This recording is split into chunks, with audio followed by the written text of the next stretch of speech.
Chapter 1859. This must be Lord Xiao's counterattack, of course. Fan Rian refused to admit fault and apologize. Instead, she resumed crying, lamenting how her brother and sister-in-law were cruel and heartless. It was evident they didn't regard her as family and were purposefully tormenting Hirayuro. The situation descended into chaos. In the end, everyone was exasperated, and the matter remained unresolved. No one was content. First Old Master Fan and Second Old Master Fan felt too ashamed to compel their wives to apologize on behalf of their sister. None of their actions made sense. They were at an impasse, but little did they know, news of the dispute had spread.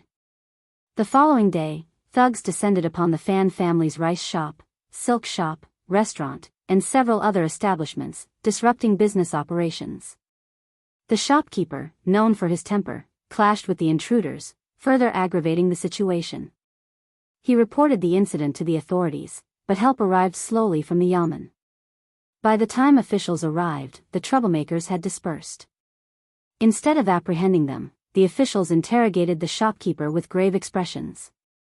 The majority of the Fan family's shopkeepers and workers, filled with confidence and pride, possessed less than pleasant temperaments. Witnessing the authorities' lack of action, they couldn't help but express their frustration in a manner lacking decorum.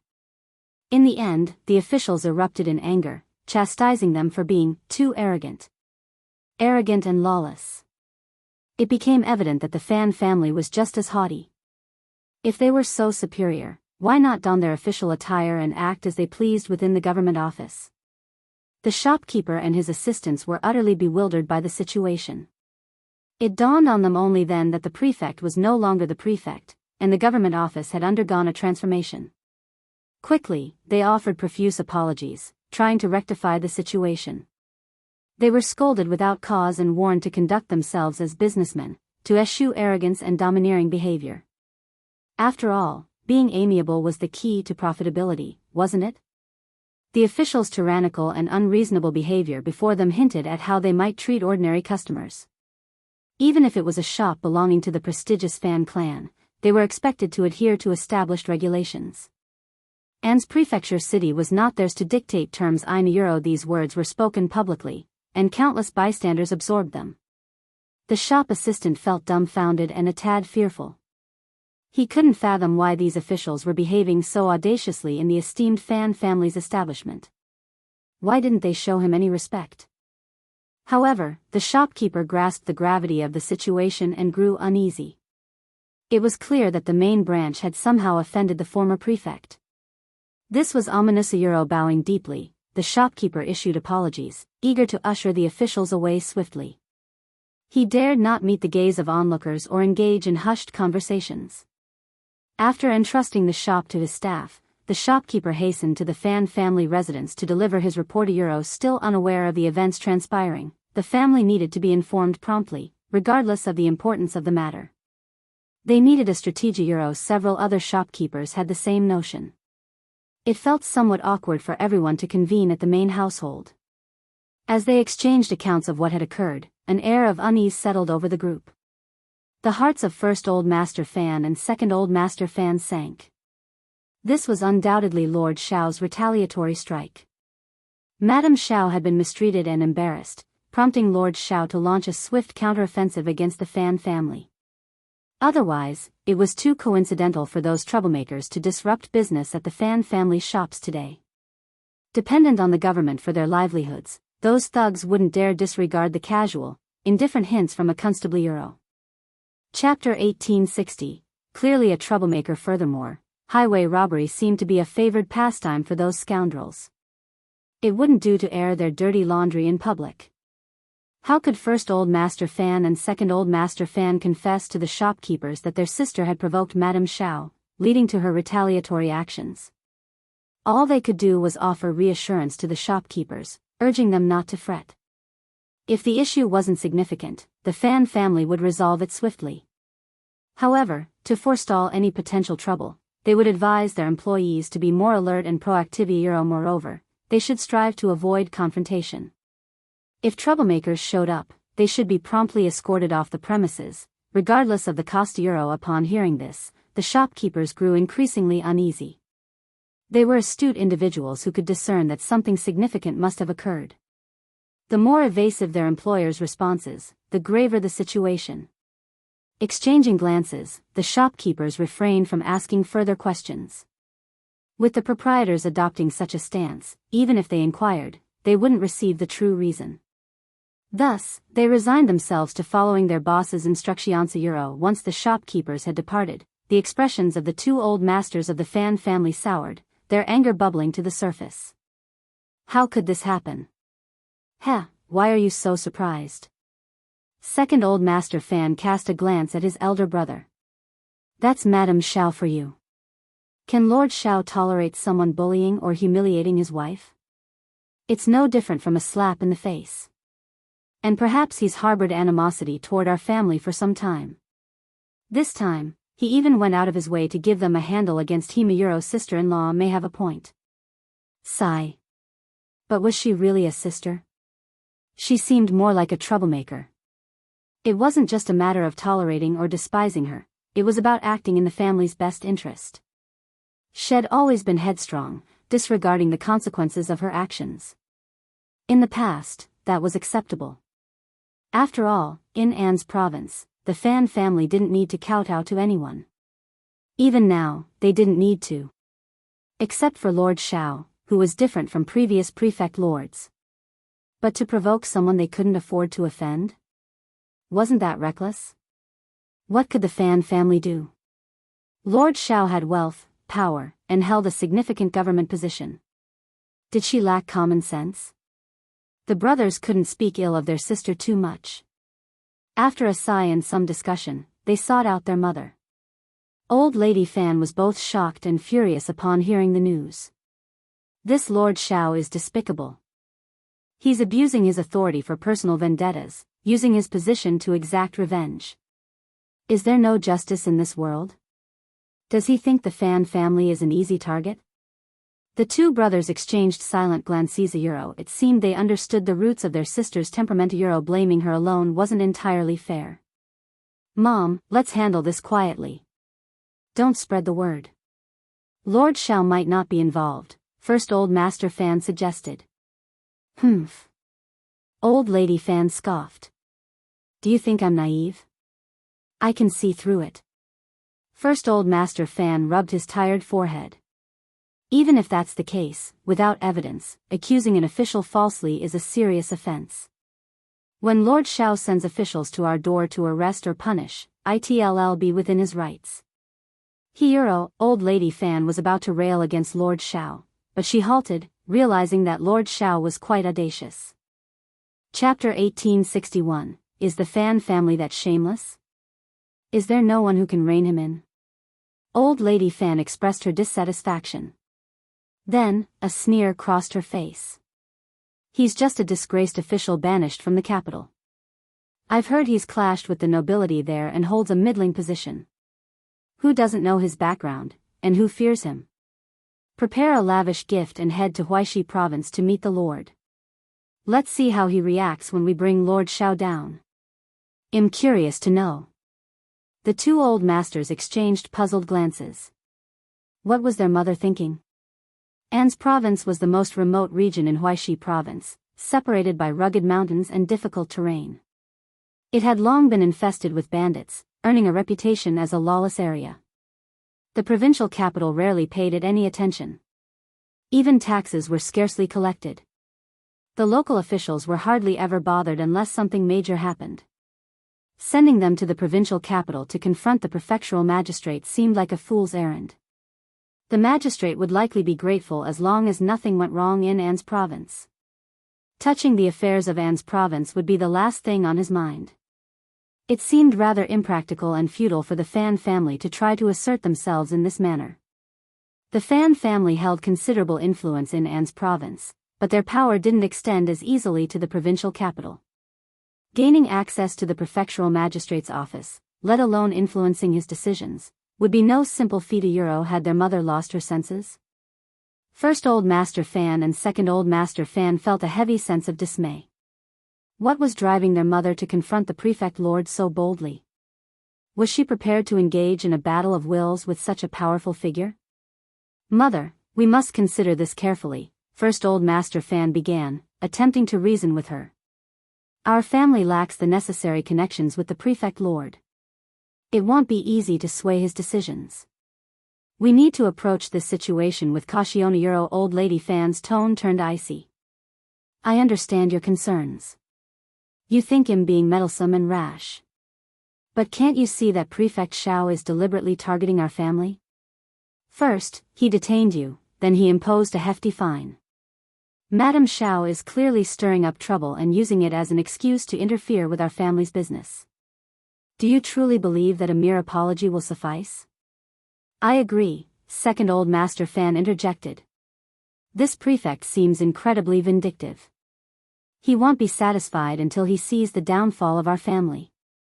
And he can easily find any excuse to target us. Why should we willingly subject ourselves to his bullying? You need to rein in your temper. Old Lady Fan bristled at her son's retort. Don't talk back to me. I mean no disrespect, mother, Second Old Master Fan responded, undeterred.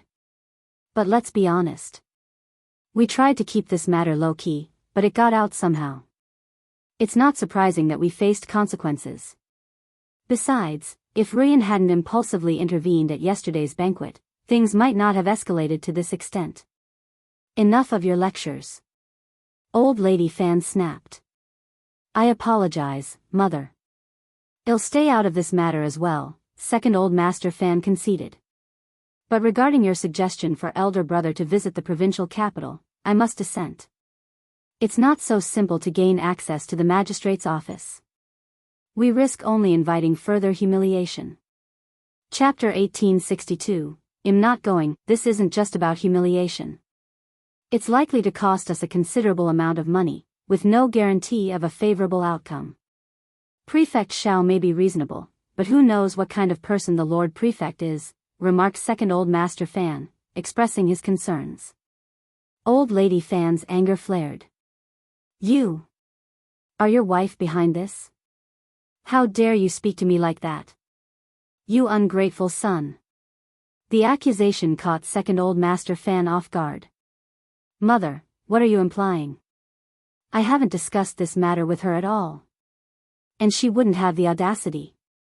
Old Lady Fan sneered, suspicion evident in her eyes. Behind my back, who's to say you aren't plotting against me? Second Old Master Fan fell silent, his expression darkening. Attempting to diffuse the tension, First Old Master Fan interjected, Mother, let's focus on the issue at hand. Old Lady Fan fixed him with a stern gaze. Are you blaming me now? Are you and your brother teaming up against me? First Old Master Fan, for the first time, the brothers felt that their mother was really senile and could not communicate at all. First Old Master Fan realized that appeasing Xiao Yunduan was crucial to protect the family's interests. He understood the delicate balance between maintaining their dignity and avoiding further conflict with the prefect's office. Despite his mother's stubbornness, he knew he had to act swiftly to address the situation before it escalated further. Sending someone to apologize to Qiao Xian was a necessary step to mitigate the potential repercussions on their business. In the face of Xiao Yunduan's influence and power, it was essential for the Fan family to navigate the situation carefully. Failure to do so could result in dire consequences for their livelihood and reputation. Therefore, despite the internal disagreements and tensions within the family, First Old Master Fan remained resolute in his determination to find a solution and protect the family's interests. Fan Rian's insistence on not going to apologize added more tension to the already strained situation. Her tears and accusations only fueled the frustration of her family members, who were growing increasingly exasperated with her behavior. Realizing that their attempts to reason with her were futile, the two old masters of the Fan family resorted to stern measures, threatening to physically compel her to fulfill her obligation. This ultimatum left Fan Rian feeling trapped and helpless, further intensifying her emotional turmoil. Desperate for support, Fan Rian sought solace from her mother, hoping for intervention. However, to her dismay, the family's servants intervened, preventing her from seeking refuge with Old Lady Fan and effectively isolating her from potential support. In this volatile atmosphere, tensions ran high, and the resolution of the conflict seemed increasingly elusive. Fan Rian's realization of her brother's seriousness struck her deeply, prompting a surge of shock, anger, and resentment. Her cries and accusations were fueled by a sense of betrayal and abandonment, as she felt her brothers had prioritized their wives over their own family. For the brothers, these accusations were not entirely new. They had heard similar complaints from Fan Rian in the past, but they had dismissed them as mere grievances. However, in this moment, they couldn't help but wonder if there was truth to her words. The weight of Fan Rian's accusations pierced through their hearts, leaving them feeling a chilling sense of realization. They began to question whether their past efforts to support and protect her had been in vain, and whether their kindness had indeed been taken for granted. Chapter 1863. Seeing guest off, Fan Rian reluctantly bowed her head, feeling the weight of resentment heavy upon her shoulders. Accompanied by First Madam Fan, she trudged toward the backyard gate of the state office. Though the entrances were unguarded, Xiao Xian's indifferent demeanor made their passage tense. As First Madam Fan exchanged pleasantries with Xiao Xian, Fan Rian's countenance remained clouded with distress. Ignoring her sister-in-law's attempts to prompt her, she trailed behind with a sullen expression. Internally, First Madam Fan seethed with frustration. She recognized Fan Rian's ploy to manipulate her into speaking on her behalf, a tactic she found repulsive. Determined to reveal the truth to her patriarch, First Madam Fan resolved to confront the situation head-on. With a forced smile masking her irritation, she gently nudged Fan Rian forward, her voice laced with feigned congeniality. "Remember your plea at home? You implored me to accompany you and extend apologies to Madame Xiao. Yet here you stand, silent. Why this sudden reticence?" Caught off guard, Fan Rian shot a brief, accusatory glare at her sister-in-law. She begrudgingly faced Xiao Xian, swallowing her pride. "Madame Xiao, please accept my sincerest apologies for my misguided actions the other day. I regret my words in defense of Mrs. Guan, which undoubtedly caused you distress." Silence. Xiao Xian interjected, her voice dripping with disdain. "What exactly do you think you're accomplishing here? Are you here to offer apologies, or to cast aspersions on my character? Do you take me for a fool, attempting to deceive me with hollow words?" "Madame Xiao, please, you've misunderstood." First Madam Fan interjected desperately, attempting to defuse the escalating tension. "She's simply not eloquent. We sincerely came to offer our apologies today. Please, forgive us." "Sincerity?" Xiao Xian scoffed. "Your sincerity is as empty as your words. Take your gifts and leave. I won't entertain such insincere apologies." "Lixiao, escort our guests out," she commanded coldly. "Madame Xiao, please reconsider." First Madam Fan pleaded, but her words fell on deaf ears as Lixiao and Liqiao ushered them out, their expressions reflecting their displeasure. Humiliated and enraged, First Madam Fan couldn't contain her fury any longer.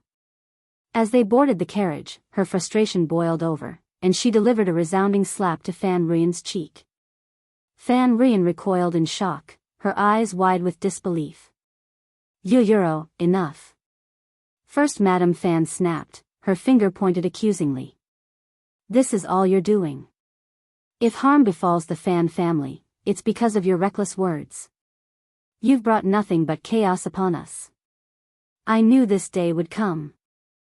Fan Rian winced as she clutched her stinging cheek, her gaze fixated on First Madam Fan with seething resentment. Once, she would have erupted in fury, retaliating against First Madam Fan with all her might. Yet today, an inexplicable restraint held her back. This newfound inhibition only fueled the flames of hatred burning within her. Observing Fan Rian's smoldering glare, First Madam Fan's anger flared even hotter. With another forceful blow, she spat out coldly, "You dare to hate me? What right do you have? You, the very source of the Fan family's troubles."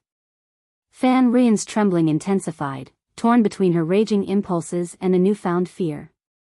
The echoes of her inner turmoil reverberated, screaming for vengeance, yet she couldn't muster the courage to act upon them. She was paralyzed by her own apprehension, her impulses silenced by a chilling dread. Chapter 1864. the Fan family is indeed dead. First Madame Fan paid no heed to Fan Rian's protests as she retreated to the safety of the mansion. She promptly instructed her trusted servant to escort Fan Rian back to her quarters and ensure she remained there. Fuming with indignation, Fan Rian attempted to voice her grievances to her mother, but her resolve faltered. "Who are you to confine me like this? You're nothing but a conniving, malicious woman." First Madame Fan's smirk held a chilling edge. "I am the matriarch of the Fan family, the wife of the eldest son. I granted you leniency, but don't mistake it for weakness. What entitlement do you have to raise your voice against me? A malicious woman like you has no right to lecture me. Your lack of manners is appalling. You dare a euro." First Madame Fan's retort was cut short as she motioned for the servants to remove Fan Rian. "Escort her away and ensure she's kept in check. If you fail, don't expect any leniency from me." The servants, startled by the exchange, swiftly complied.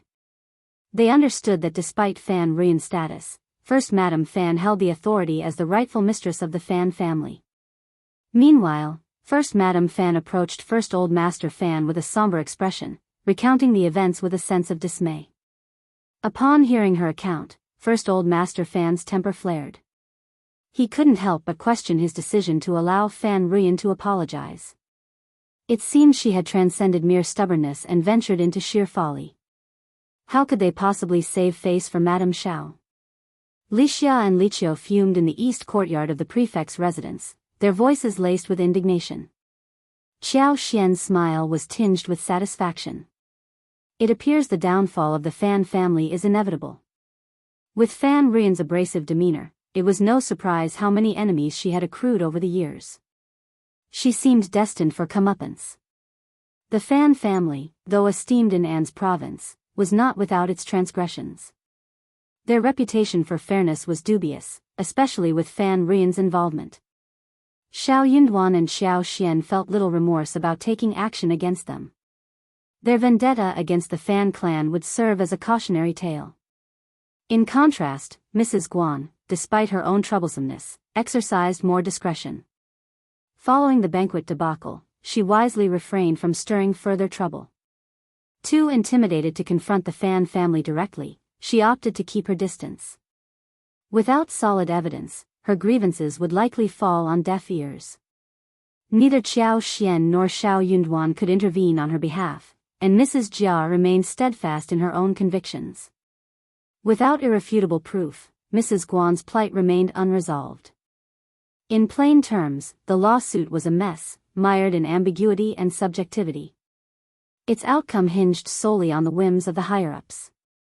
Mrs. Guan could only begrudgingly swallow her pride, seething with both anger and despair. A bracelet worth 400 taels of silver, discarded in a fit of rage, served as a painful reminder of her folly. The ensuing humiliation and frustration left her empty-handed. She dared not confide in her old master, fearing another round of reprimands. In her desperation, Mrs. Guan harbored hopes for the Fan family's supremacy over the mountain bandits. If they prevailed, Xiao and Madame Xiao would be rendered powerless, and Mrs. Jia would lose her influence. However, Mrs. Jia and her husband's lack of foresight astounded her. How long could Xiao remain as the prefect? Their future in An's province was uncertain, with no contingency plan in place. Unexpectedly, Fan Rian humbled herself the following day, kneeling at the back office entrance in a state of contrition. Chapter 1865, Sincerity. Despite the back office entrance being a secluded spot, Fan Rian's kneeling quickly drew a crowd, their whispers and gestures fueling her growing embarrassment and resentment. Her emotions churned within her, oscillating between fury and frustration. She hadn't anticipated this outcome. Her brother's indifference cut her deeply. Upon receiving the unexpected report, Qiao Xian summoned Fan Rian, expressing surprise at her apparent sincerity. Rare indeed. I hadn't expected such earnestness from Mrs. Bai, Qiao Xian remarked, her tone measured. Yet, beneath the surface, skepticism lingered. Fan Rian's abrupt change of heart seemed suspicious. Was her family pressuring her? First Madame Fan and the others were certainly capable of such manipulation. To Fan Rian, Qiao Xian's words felt like a taunt, a reminder of her defeat at the hands of her adversaries. The urge to lash out surged within her, but she swallowed it back, recalling her brother's aloof demeanor and icy words. It was my fault before. I owe you an apology, Fan Rian began, her voice tinged with contrition. This time, I sincerely apologize. Please forgive me. Xiao Xian regarded her with a cool gaze, her response measured. I can discern sincerity, Mrs. Bai. Today, you have shown respect, and that is a form of sincerity. Acknowledging your mistakes is commendable. But be mindful of your actions and words in the future. Another misstep will have consequences. Xiao Xian remained seated as Fan Rian knelt, enduring the humiliation of her reprimand in silence, her fists clenched tightly as she hung her head in resignation. Feeling a simmering indignity, Fan Rian interpreted Xiao Xian's words as a tacit agreement to her chastisement. But it was too much. Xiao Xian's smile was indifferent as she dismissed Fan Rian. Enough. Rise and depart. This matter is concluded. Take your gift with you, it matters little to me. Without a word, Fan Rian complied and exited, escorted by Liqiu. His demeanor, however, was frosty as he issued a thinly veiled warning. Our madam is merciful and compassionate. Another wouldn't have let you off so easily. Mrs. Bai, why the hostility? Isn't it ill-fated? Fan Rian's glare bore into Liqius, her patience wearing thin. Why should she tolerate the judgment of a mere servant? Liqius' sneer only stoked her ire. And who are you to judge me? The Shao family's decorum is hardly impeccable. Mrs. Bai, spare us your lectures. You, who showed disrespect to our madam, have no right to dictate decorum. We, as servants, are obliged to uphold her honor. You, on the other hand, lack the standing to critique the Shao family's upbringing. Your previous apology speaks volumes about your own manners, or lack thereof. Anger flared in Fan Rian's eyes. You dare speak to me in such a manner? A mere servant. Mrs. Bai, I implore you to reconsider. What authority does someone lacking propriety possess to criticize others? Your disrespect towards our madam cannot be ignored, and as servants, it is our duty to address it. You are hardly qualified to assess the upbringing of the Shao family. While you may have forgotten the demeanor of your previous apology, we remember it vividly. Your own conduct leaves much to be desired, Mrs. Bai, Liqiu admonished sternly. Fan Rian seethed with rage. Fine, just fine. Today, I've seen their true colors. Storming out of the prefect's office, she maintained a frigid exterior despite the turmoil within. Returning to the Fan family compound, she retreated to her quarters, dismissing the servants and collapsing onto her bed in tears. She loathed it all. Her brother's callousness cut her to the core. Her two sister-in-laws harbored disdain for her all these years, yet she remained oblivious. But what stung the most was Madame Xiao's deliberate humiliation, exacerbated by her brother and sister-in-law's insistence on her acceptance of such degradation.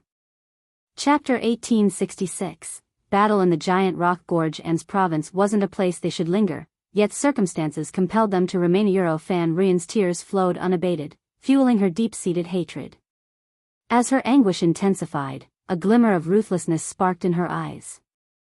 She clenched her fists so tightly that her sharp nails threatened to pierce her skin, yet she remained oblivious to the pain. Counting her private funds, Fan Rian withdrew 1,000 taels of silver from her stash. After deliberation, she set aside 500 taels along with 2 thumbnail-sized rubies, still unmounted. A chilling smile tugged at her lips. Surely this sum was sufficient to procure a life? Furthermore, with Lord Xiao's unyielding stance against the bandits, their retaliation was inevitable. By expediting their attack with additional funds, she hoped for the demise of Xiao Yunduan and Xiao Xian. At least one of Thema Fan Rian swiftly dispatched her funds to the key figures of the Tiger Head tribe. Their selection was deliberate, as it was common knowledge in An's prefecture that the tribe's second-in-command had suffered significant losses at the hands of Prefect Xiao's constables. Once the items were delivered, the nanny relayed to the Tiger Head tribe that they had been received with satisfaction, and Fan Rian's request was acknowledged. This brought her some semblance of relief. Fan Rian's actions were underhanded, a deceitful ploy. Meanwhile, a convoy of provisions gathered from Liangshan town was already forming a lengthy procession, escorted by Sun Bai and Sun Qian from Liangshan town to the city of An's prefecture.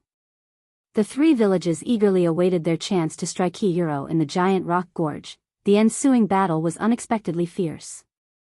What they had perceived as a primary target turned out to be mere bait. They were the prey, unaware of the predator lurking in the Shidausa Euro. The alliance between the Min family tribe, Liuhe Fort, and Tiger Head tribe was formidable. Their objective was clear: to humble the haughty Lord Prefect and shatter his confidence, rendering his authority a mockery. Their combined forces, numbering over 100 strong, posed a significant threat. Despite Xiao Yunduan's skilled constables, they were outnumbered and outmatched.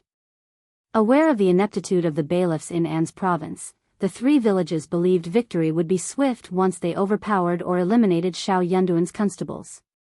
However, their expectations were shattered upon reaching the giant rock gorge. Instead of a triumphant slaughter, they encountered a living nightmare. This battle became an indelible stain on the reputation of the three villages. Despite their meticulous planning and caution, they underestimated the strength and resilience of their opponents.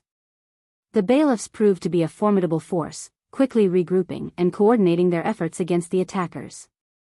Despite being outnumbered, they held their ground, forming defensive formations and countering every assault. Even more disconcerting were the unknown experts among the bailiffs, whose ferocity and precision surpassed anything the attackers had encountered before. In the heat of battle, they found themselves outmatched and overwhelmed, their every move ruthlessly countered. Chapter 1867, wild and arrogant. This time proved markedly different from their previous encounter. The members of the Tiger Head tribe were stunned, realizing they had underestimated their opponents before and had been caught off guard once again. But there was more to their shock. Who was that masked expert? Their presence had caught them completely unawares, leaving them utterly unprepared. The bandits of the three strongholds, already shaken by the intensity of the battle, found themselves dumbfounded. When had these newcomers entered Anzizhou? How had they gone unnoticed? The palpable aura of battle prowess emanating from these individuals surpassed even that of seasoned mountain bandits like themselves. They had the air of seasoned warriors, hardened by countless battles on the battlefield. These were no ordinary bailiffs or martial artists. They were soldiers, veterans of the battlefield. The bandits, initially surprised, now felt genuine terror. What formidable force had they provoked? It became evident why Xiao Yunduan exuded such audacity and pride. As their comrades fell around them, the remaining mountain bandits dared not continue the fight. With panicked whistles, they scattered and fled. Their escape, however, was short-lived. Ambushed along their route, they found themselves facing a small but skilled group of adversaries. Despite their best efforts, the bandits were swiftly overwhelmed and scattered in defeat. At the conclusion of the battle, only a scant dozen managed to stagger back to their village, their ranks decimated and their spirits shattered. Panic and fear gripped every survivor, their sorry state a testament to the ferocity of the conflict. Second in charge Chao, esteemed leader of the Tiger Head tribe, fell victim to the chaotic flurry of swords. The third in charge of the Min family tribe and the second in command of Liuhe Fort were apprehended by the officials, while the remaining small leaders who failed to escape met their end on the battlefield. As the defeated soldiers retreated in disarray, the leaders of the three villages convened in the intermediate Tiger Head tribe, nearest to the giant rock gorge. Eager anticipation filled the air as they awaited news of the battle's outcome, their hearts buoyed by hope. Unexpectedly, they received shocking news that made them feel as if they were in a dream. It was like a bolt from the blue. Everyone was stunned by this news. So much so that his eyes and mouth were wide open, and he stood there in a daze for a long time. Second brother, how is it possibly Euro? I don't believe it. How can that dog official's subordinate be so capable? The third in charge of Tiger Head tribe shouted angrily with a pale face. He suddenly grabbed a man who had escaped and punched him twice. He grabbed him and asked sternly. Then, he was scared out of his wits. He stuttered and trembled, but he did not dare to Li Euro, there was no way he could lie about such a thing. In the end, the third in charge kicked him away, dumbfounded. The others weren't any better. The atmosphere in the rough intermediate hall was oppressive, angry, and sad. How dare you? If I don't take revenge, the heavens won't tolerate it. Revenge. Revenge. Everyone was furious. After a round of cursing, the third in charge of Tiger Head tribe angrily wanted to bring people down the mountain to take revenge. It was not easy for everyone to persuade him. Of course, revenge was imperative. However, the challenge lay in devising a plan for vengeance. Moreover, with members of the Min family tribe and Liuhe fort captured and imprisoned in the state government prison, their priority was their rescue. They needed to secure their release before seeking revenge. Otherwise, if their enemies decided to retaliate by harming or killing the captives, their efforts would be in vain. The third in charge of Tiger Head tribe wore a grim expression. Though reluctant, he had no choice but to heed the necessity of saving their comrades. Given that this operation was a joint effort among the three clans, he couldn't act unilaterally. Furthermore, both the Min family tribe and Liuhe fort held greater power than Tiger Head tribe, making it unwise to provoke them unnecessarily. Chapter 1868. Afraid of taking action, the third in charge of the Tiger Head tribe seethed with resentment and fury. I believe the dog officials will undoubtedly use them as bait. How do we rescue this individual? Storm the prison? I won't object, no matter what course of action you propose. His words dripped with bitterness and ire, causing the faces of everyone present to darken. Storming the prison was out of the question. The defenses at the giant rock gorge were meticulously laid out, and their forces had been decimated in their previous attempt. They couldn't even dream of infiltrating enemy territory. The recent defeat had been devastating, particularly for the Tiger Head tribe, which had already suffered significant losses before. Second in charge Chao's retaliatory expedition had only worsened their plight, costing him his life and leaving only 2 survivors from the tribe. With more than 2/3 of their elite warriors gone, the notion of breaking into the prison was ludicrous. Despite their reluctance to accept it, they had to acknowledge their limitations. Their actions knew no bounds. While avenging the fallen second in charge was a daunting task, their initial response was brutal and easy, a spree of massacre and pillage. They didn't dare breach the walls of An's city or confront Xiao Yunduan directly, but unarmed villagers were fair game in their eyes. To them, the villages were mere lambs waiting to be slaughtered. They could take lives at whim, as many as they pleased, with the government powerless to stop them. Their violence and plunder knew no bounds. Yet, they made sure to leave a few villagers alive, spinning a tale of retribution against the lord of the prefect. They blamed him for the calamity, citing his vicious actions against their brethren as justification for the villagers' suffering and demise. For years, peace had prevailed. But with the arrival of the lord of the prefect, disaster followed. They argued that to reclaim tranquility, the lord of the prefect must be driven away. Otherwise, unless he possessed the means to eradicate them all, they would endure endless torment, a cycle of harassment, pillage, and bloodshed. The specter of revenge would be looming over every resident of An's province. Should such an atrocity occur, those displaced citizens would undoubtedly harbor deep animosity towards Xiao Yunduan, leaving him in a precarious position. In response, influential families would clandestinely unite, potentially preventing Xiao Yunduan from assuming the role of prefect altogether. He might face severe censure and accusations of recklessness, accused of disrupting the delicate local equilibrium without considering the consequences. His eagerness to make a mark had led to a catastrophic loss of life and untold suffering. Yet, amidst the chaos, survivors from the Min family tribe and Liuhe fort languished in captivity. Should the Tiger Head tribe unleash their vengeance upon the populace, these captives would surely suffer as well, a scenario intolerable to the Min family tribe and Liuhe fort. The Tiger Head tribe couldn't afford such Machiavellian schemes. The leader of the Tiger Head tribe sneered with sinister intent. We have options aplenty. With careful planning, not only can we rescue our kin, but we may also exact retribution upon that vile official. Didn't that official recently welcome a son into the world? Perhaps we should visit his wife and child with our wrath. Brother Qin, what strategy do you propose? Waste no time in enlightening us, implored the Min family's leader.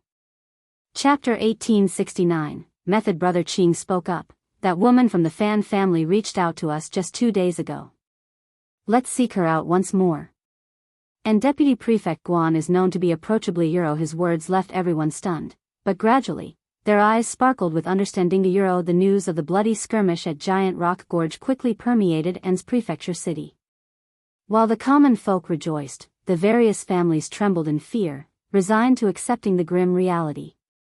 Among them, those who had once dallied with the mountain bandits in clandestine dealings felt a shiver of apprehension, like birds startled by the twang of a bowstring. They were plagued by deep unease, fearing a resurgence of their past entanglements. Previously, they hadn't dared to underestimate the lord of the prefect, recognizing his capabilities and refraining from provoking him lightly. Now, their reverence for him swelled from the depths of their souls. Yet, the most rattled by these events were the members of the Fan family. First Old Master Fan and Second Old Master Fan possessed intimate knowledge of the situation and were gripped by intense fear. Even Old Lady Fan, typically stubborn and eager to undermine Xiao Yunduan, remained conspicuously silent on the matter. Fan Rian never imagined that the Tiger Head tribe would come knocking at her door. They tasked her with arranging for Madame Xiao to leave the city and notify them once the date was confirmed. Fan Rian felt a twinge of fear. While she wished ill upon Xiao Xian, she balked at direct involvement in such matters. She had already expended considerable sums when initially declining their proposition. Having paid the Tiger Head tribe, she expected them to fulfill their end of the bargain. Why should she be dragged into this personally? Yet, could she reason with the Tiger Head tribe? By willingly engaging with them, she had unwittingly entangled herself, akin to crossing the Rubicon and now seeking to backtrack. But this wasn't her decision to make. The tribe employed both subtle persuasion and coercive tactics. Refusal might invite dire consequences. Even as a member of the prestigious Fan family, one of the region's 3 major clans, she recognized the tribe's ability to deal with an ordinary individual like herself. Fan Rian was both shocked and incensed, yet she dared not defy the Tiger Head tribe's demands. Only now did she grasp the formidable force she had provoked. Initially, she had rationalized the bandits' actions as born of necessity, believing them to possess innate goodness. But now, faced with their coercion, she felt a pang of regret, wishing ill upon Xiao Xian. Forced by the tribe's pressure, Fan Rian humbled herself, reaching out to reconcile with her sister-in-law and second sister-in-law. First Madame Fan and second Mrs. Fan were taken aback but soon recognized her newfound contrition. Though her demeanor remained somewhat awkward, it marked a significant improvement. Previously, she would never have initiated such gentle and polite conversation with them. Feeling both relieved and moved, the 2 madams of the Fan family contemplated how they could have altered their approach years ago, realizing that persuasion, not confrontation, might have been more effective. Their sister-in-law's lack of repentance and escalating recklessness had dragged the Fan clan towards an irreversible path of ruin. Having made amends with her sister-in-laws, Fan Rian seized the opportunity to extend an invitation to Xiao Xian. I admit fault for the incident at the banquet. It was a grave mistake, and I deeply regret its consequences. Chapter 1870, Knowing her mistake. In all our years, the Fan family has never encountered such a situation. The Bright Moon Villa in the southern suburbs boasts picturesque landscapes, perfect for leisurely activities. I wish to extend an invitation to Madame Xiao and a few other madams to enjoy the scenery. It's also an opportunity for me to offer my sincere apologies to Madame Xiao and mend any grievances between us. Sister-in-laws, I implore your assistance in this matter. It's for the betterment of our Fan family. The 2 Madame Fans harbored no suspicions upon hearing this proposal. Upon reflection, they deemed it a splendid idea. First Madame Fan, in particular, nodded with genuine agreement. Absolutely. Though I hesitate to admit it, we must tread carefully around Lord Xiao and Madame Xiao. Consider the events at Giant Rock Gorge. Hundreds of bandits fell to Lord Xiao's forces. Their leader is either dead or incarcerated. Only a handful managed to flee. Those bandits were formidable, yet Lord Xiao proved even more formidable. It would be unwise to provoke him. Madame Xiao has endured much from our family. It's imperative that you extend a sincere apology during this outing. Let's hope Madame Xiao is merciful and refrains from targeting our Fan family in the future. Feeling a twinge of guilt, Fan Rian dared not dispute First Madame Fan's counsel. She offered a forced smile and humbly acknowledged her lesson learned. Seeing Fan Rian's newfound humility, First Madame Fan was greatly pleased and decided to treat her with kindness. Fan Rian was ecstatic and wasted no time in urging First Madame Fan to set a date for the gathering in the coming days. With the weather being favorable, she emphasized the importance of not delaying the arrangements. First Madame Fan readily agreed. The following day, she approached Xiao Xian in the backyard of the state office, extending the invitation with a warm smile. She invited Xiao Xian to join them at the Bright Moon Villa in the southern suburbs in 2 days' time. The weather is delightful, perfect for a leisurely outing. Our estate boasts splendid scenery, and I invite Madame Xiao to experience it firsthand. Additionally, I wish to express my sincerest apologies for the incident at the banquet. I also hope Madame Xiao will grant us the opportunity to sketch together. Xiao Xian graciously accepted the invitation with a smile, assuring her presence. First Madame Fan was elated. Showering Xiao Xian with compliments, she departed with a contented smile. Since the harrowing events at Giant Rock Gorge, numerous ladies had come to pay their respects to Xiao Xian. She could discern a palpable shift in their attitudes towards her, marked by newfound respect and admiration. In the past, politeness may have been merely superficial, but now it emanated from the depths of their hearts and bones. Li Xia, Li Qiu, and the others rejoiced for their old master and madam. Their old master's competence surpassed mere appearances, rendering superficial displays obsolete. They dared anyone to belittle their madam. Henceforth upon Xiao Yanduan's return for lunch, Xiao Xian relayed First Madame Fan's invitation to venture outside the city for scenic enjoyment and a visit to their estate. Xiao Yanduan's expression soured. The Fan family knows no bounds. Inviting you out of the city for a leisurely excursion. I can't fathom their intentions. Don't entertain it. His wife wasn't naive. Even within the city limits, Xiao Yunduan couldn't assert complete safety, let alone venture beyond its walls. Having decisively quashed the village's arrogance this time, inflicting heavy losses and debilitating their strength, he knew they would harbor intense animosity. Chapter 1871, Apologize and Treatment. Now was the time for strict vigilance, raising their guard to the utmost level. They couldn't afford to let their defenses waver in the slightest. Xiao Yunduan was adamant about safeguarding his wife. Having tasted the anguish of almost losing her once, he refused to endure it again. I don't trust the Fan family's intentions. Let's not be swayed. Bright Moon Villa can wait. Well, go wherever you wish after we've dealt with the bandits, he declared, a smile on his lips. Inwardly, Xiao Xian sighed. She yearned to accept the invitation. Even her husband's caution couldn't deter this opportunity that had presented itself on the day of the Giant Rock Gorge incident. She had fervently wished to go. Disguised, who would recognize her as the prefect's wife? With her presence, victory would have been assured, and none of the enemy would have escaped. No one would slip through her grasp. But she couldn't risk it. As the prefect's wife, venturing to such places was out of the question.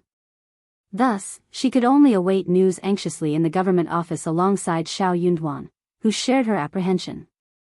Thankfully, her hopes weren't dashed yet. This time, an opportunity had presented itself directly to Xiao Yunduan's doorstep. Naturally, he felt compelled to seize it.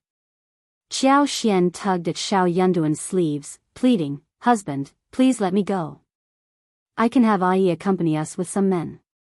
Those mountain bandits won't stand a chance if they dare to show themselves.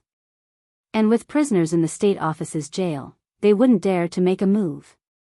Come on, let's see if the Fan family is human or ghost." Xiao Yunduan's brow furrowed. No. It's too perilous. There's undoubtedly something amiss with the Fan family's invitation. Stop insisting. I won't allow you to take such a risk. Xiao Yunduan couldn't shake the feeling that the Fan family's invitation harbored ulterior motives. Xiao Yunduan couldn't afford to believe that the Fan family's intentions were purely benevolent. In a place like An's province, trusting all the prominent families was a risk he couldn't take. Anyone could have been in league with the mountain bandits, driven by coercion or fear of past grievances resurfacing. Xiao Xian longed to confide in him about her unique abilities, but she held back. The prospect was too daunting. She didn't want her husband to view her differently from now on. Despite Xiao Xian's pleading and various attempts to sway him, Xiao Yunduan remained steadfast in his refusal to let her go. Disappointment and discontent clouded Xiao Xian's expression. Xiao Yunduan, torn between amusement and frustration, embraced her tenderly, attempting to console her. "Darling, I promise to accompany you on a trip next spring, when the centaurea blossoms and the landscapes are resplendent. Isn't that scenery more enticing? I've already devised a plan to apprehend the remaining mountain bandits before the new year. They won't linger until then. Just be patient." Xiao Xian was at a loss for words. Was her disappointment solely due to missing out on the scenery? It wasn't merely about that, though she did enjoy venturing into the mountains in search of treasures and game. It was something more profound. She yearned to share his burdens and actively contribute to significant endeavors. It felt like an immense waste to sideline her talents. Xiao Yunduan had confidence in Ai's prowess. With a handful of skilled followers and in the Fan family's territory, he doubted the Fan family would openly collude with the mountain bandits. With proper precautions, he believed nothing would go amiss. Chapter 1872, secretly going unable to sway Xiao Yunduan. Xiao Xian resigned herself to taking action first and informing him later. With Xiao Yunduan preoccupied by the ongoing efforts to capture the remaining bandits and maintain order in An's city, the government office buzzed with tension and urgency. Countless discussions and meetings filled the days. Hence, Xiao Xian instructed the nanny to look after her son, claiming she was going shopping in the streets. In reality, she departed the city with Mian Mian and Yi, heading for Bright Moon Villa. While bringing Yi along wasn't paramount, it would undoubtedly reassure her husband if he knew. Bright Moon Villa bustled with activity that day. Early in the morning, first Madame Fan and her sister-in-law, Fan Ruyan, arrived with their daughters in tow. Despite having meticulously prepared and even hosted a banquet to extend their apologies to Xiao Xian, they remained vigilant, lest any oversight sour her mood once more. For what if Xiao Xian construed any misstep as deliberate? They couldn't afford to tarnish their reputation. Despite their fatigue and worries, they remained committed to executing their tasks flawlessly. Throughout the morning, Fan Ruyan drifted in a daze, her mind wandering aimlessly. At one point, second Mrs. Fan had to urge her to speak louder, startling her in the process. Reflecting on this later, both first Madame Fan and second Mrs. Fan berated themselves for failing to notice Fan Ruyan's obvious abnormality. They assumed her apprehension stemmed from concerns about Xiao Xian's acceptance of their apology. Realizing their earlier strictness might have instilled fear in Fan Ruyan, they felt a pang of guilt and sought to comfort her. "Sister, don't fret. Madame Xiao will surely accept your genuine apology. We're by your side, and you won't face this alone." "That's right." Madame Xiao's agreement to come signifies her lack of intent to oppose the Fan family. "I won't say much, but ever since Madame Xiao arrived in An's province, she hasn't exhibited any domineering behavior or deliberately made things difficult for anyone. Except for Mrs. Guan, of course. She brought it upon herself." Exactly. Fan Ruyan found no comfort in their words. She felt her sister-in-laws were too noisy, and their remarks made her feel like she was scolding a locust for no reason. Growing increasingly distraught, she responded with nonchalance, trying to calm her mind with casual indifference. Around 10:30, Xiao Xian arrived at Bright Moon Villa. The carriage pulled directly into the manor, prompting first Madame Fan and others to rush out to greet them. All the guests, aside from the Fan family hostesses, gathered to welcome Xiao Xian with smiles, displaying respect in their friendly demeanor.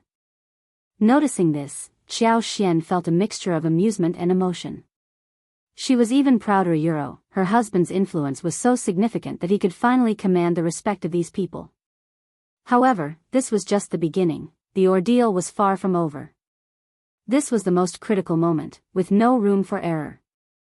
Chapter 1873, Can't Dislike It, Can't Kill It. Xiao Xian, however, harbored a wish for the banquet to be less enjoyable, perhaps even attracting more bandits. Upon catching sight of Xiao Xian, a surge of both old and fresh resentment flooded Fan Rian's heart, momentarily eclipsing her anxiety. She pressed her lips together tightly, shooting Xiao Xian a frigid glare before bowing her head and dutifully trailing behind First Madame Fan. That was the extent of her efforts. She couldn't vie for Xiao Xian's favor like the opportunists. To avoid complicating matters further, she chose silence. First Madame Fan greeted her with a smile and a discreet wink, signaling for her to impress Madame Xiao. But her sister-in-law seemed too rattled by recent events to notice the gesture, nervously keeping her gaze lowered. First Madame Fan couldn't afford to be too overt, fearing it might backfire or require coercion. Any verbal misstep due to nerves could be disastrous. Xiao Xian saw through Fan Rian's facade immediately. Fan Rian's demeanor remained unchanged, merely concealed beneath a veneer of composure. Xiao Xian hadn't anticipated her audacity in seeking favors from a tiger. She presumed Fan Rian still harbored animosity but lacked the courage to express it, embodying the proverbial, "I can't shake her off even if I dislike her." That was all. Xiao Xian paid little heed to such matters. As long as Fan Rian refrained from confrontations and avoided stirring trouble intentionally, she could easily ignore her existence altogether. Bright Moon Villa nestled in the foothills, its backdrop adorned with a peculiar peak. Upon opening its doors, one was greeted by a vast lake, its surface glimmering under the moonlight. A picturesque spot for moon gazing. Hence, the Fan family bestowed upon it the name Bright Moon Villa. Currently, the mountain foliage flaunted hues of red, yellow, orange-red, and orange-yellow, presenting a vibrant and splendid spectacle. Large patches of wild chrysanthemums adorned the lakeside, their diminutive blooms resembling copper coins yet unfurling in succession like celestial stars. Despite their simple white and golden hues, they exuded an exceptional beauty amidst the verdant mountains and crystalline waters. During this time of year, the sky boasted an advanced clarity with faint clouds drifting lazily. The autumn breeze carried a refreshing coolness, and though the sun shone brightly, its rays were not searing. It was inherently uplifting to bask in the ambience of the lakeside. Accompanied by Xiao Xian, First Madame Fan and her companions ventured to the shore. Though outings were rare for the ladies, they reveled in the moment, exchanging laughter and conversation, animating the lakeside with their joy. A pavilion stood nearby, recently refurbished. First Madame Fan extended an invitation for Xiao Xian to join her for tea and conversation within its confines. Enthralled by the picturesque scenery, Xiao Xian expressed her delight and encouraged others to explore freely, opting to take a leisurely stroll. Observing her contentment, First Madame Fan eagerly began to highlight the villa's finest attractions to her guest. Xiao Xian refrained from causing embarrassment, much to the relief of First Madame Fan. However, her sister-in-law remained dissatisfied. The sister-in-law, who had initiated the banquet with good intentions, now seemed as reticent as a mute gourd in the presence of Madame Xiao, keeping her head bowed and uttering not a word. Perhaps she was merely shy, considering her past demeanor of dominance and strong will. Such a swift change was improbable. As Xiao Xian prepared to venture off alone, Fan Rian's eyes sparked with a sudden idea. She pondered how to discreetly coax Xiao Xian away from the group. Little did she know, opportunity was about to present itself on a silver platter. Chapter 1874. It must be a coincidence. Although Fan Rian knew she could find an opportunity to coax Xiao Xian away from the group later, perhaps when they entered the manor or during a moment of privacy, it wasn't the same as acting outside the manor's confines. If anything were to happen to Xiao Xian within the manor, it would bear no connection to the Fan family, making it easier to evade blame. As she watched two young ladies accompany Xiao Xian towards the east, Fan Rian's satisfaction grew. She couldn't help but mutter under her breath, "They're asking for trouble." Her words barely escaped her lips when Xiao Xian turned and caught her gaze. Startled, Fan Rian's eyes widened in panic, feeling as if she'd been caught red-handed. But Xiao Xian merely offered a smile before departing with the two young ladies. Relieved, Fan Rian let out a sigh, gently patting her chest as her heart raced. What in the world? No one else had heard her words, so how could Xiao Xian have possibly heard them? It had to be a coincidence at least, that's what Fan Rian tried to convince herself. Yet, despite her attempts to dismiss it, she couldn't shake off the uneasy feeling gnawing at her. Meanwhile, Xiao Xian engaged in conversation with the two ladies, savoring the scenery, while her own maids trailed behind.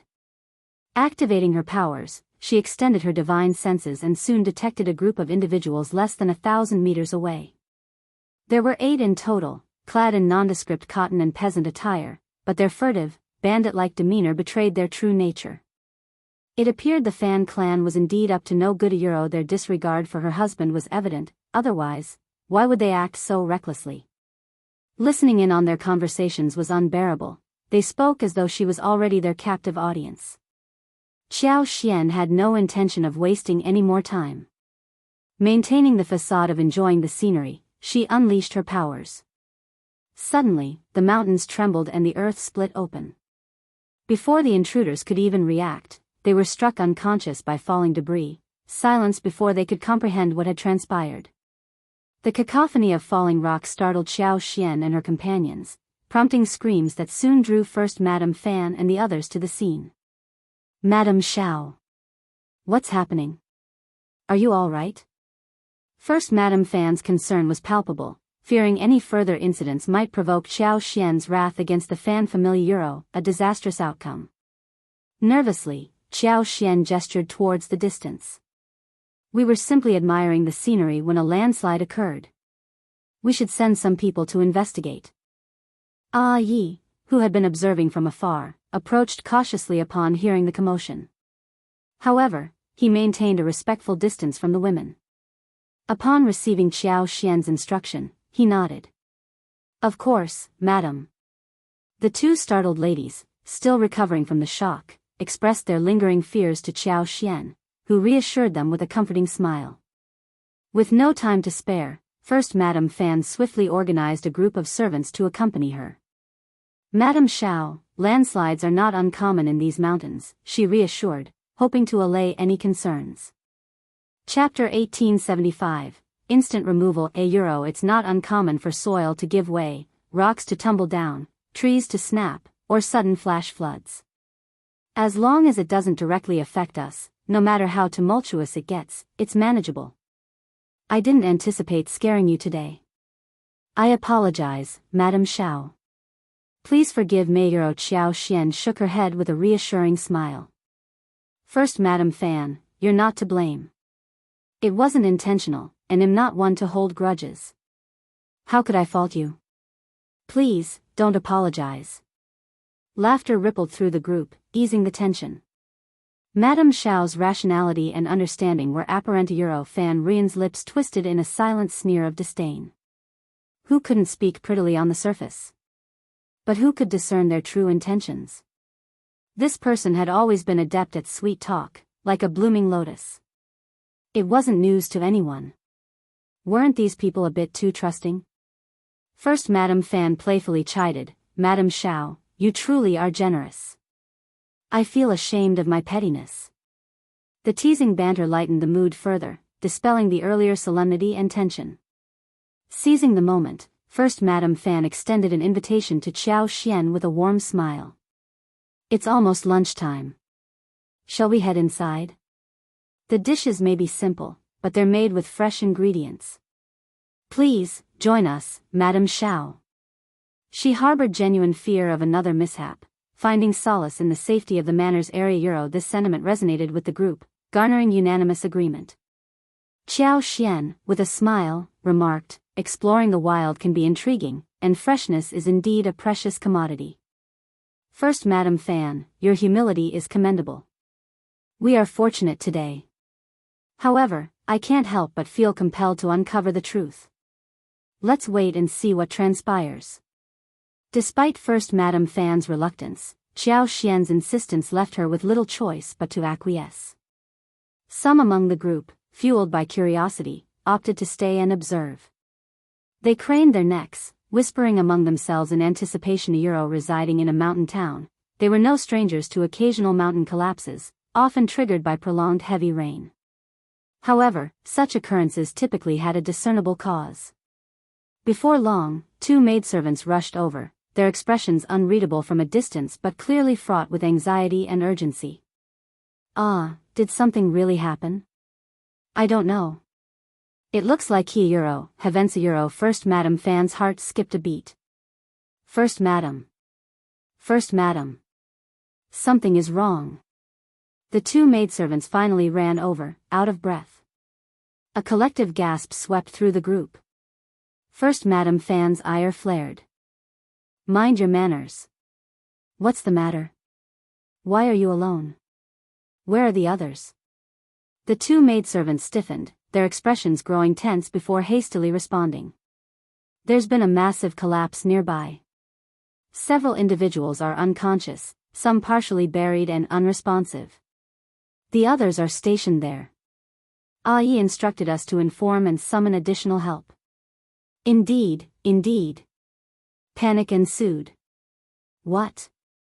Unconscious individuals? How did this happen? Who ventured there? Chapter 1876, Strange Man, Heavens, Euro. This didn't kill anyone, right? Euro, that's horrible.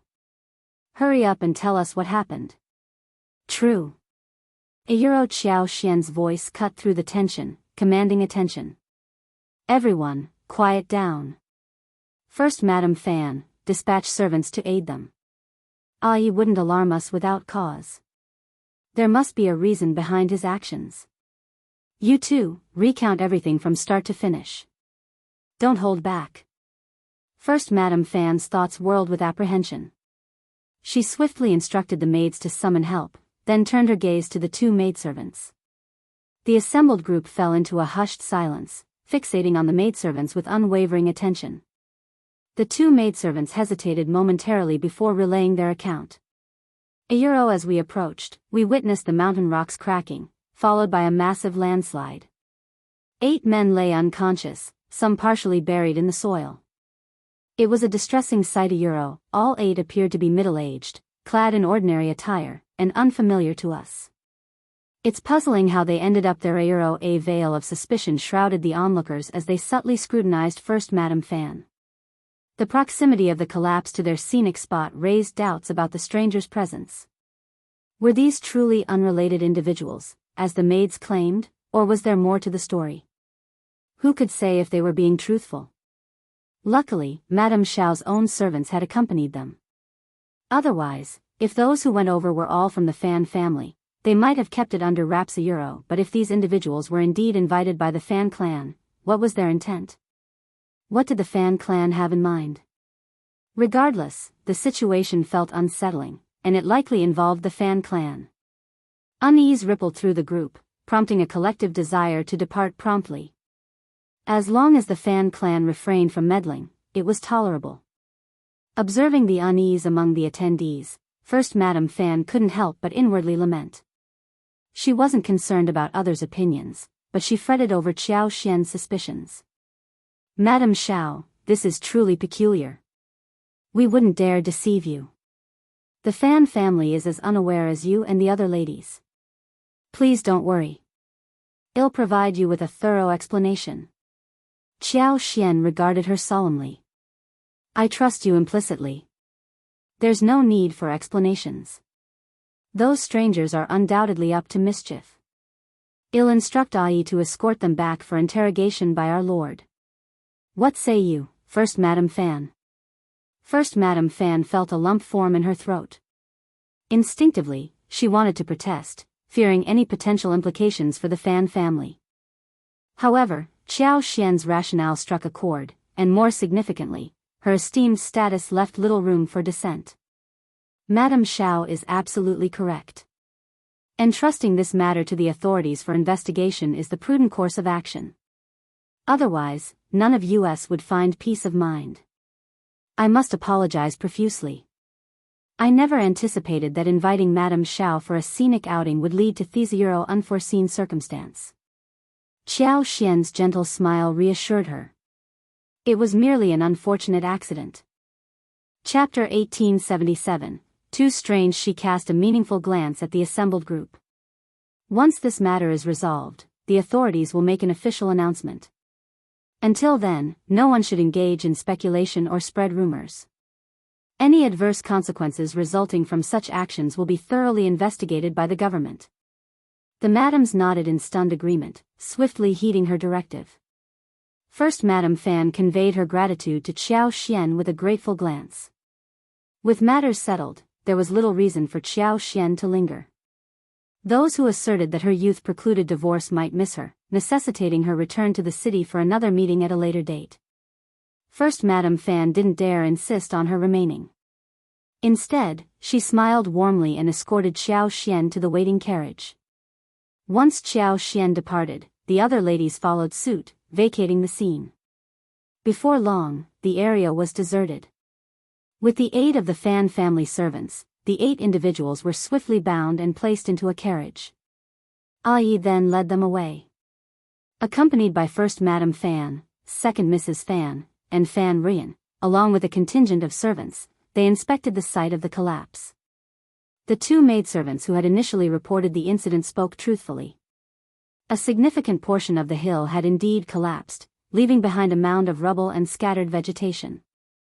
Yet, the collapse occurred on a hill abundant with soil and greenery. It seemed inexplicable that such a stable terrain would give way without cause.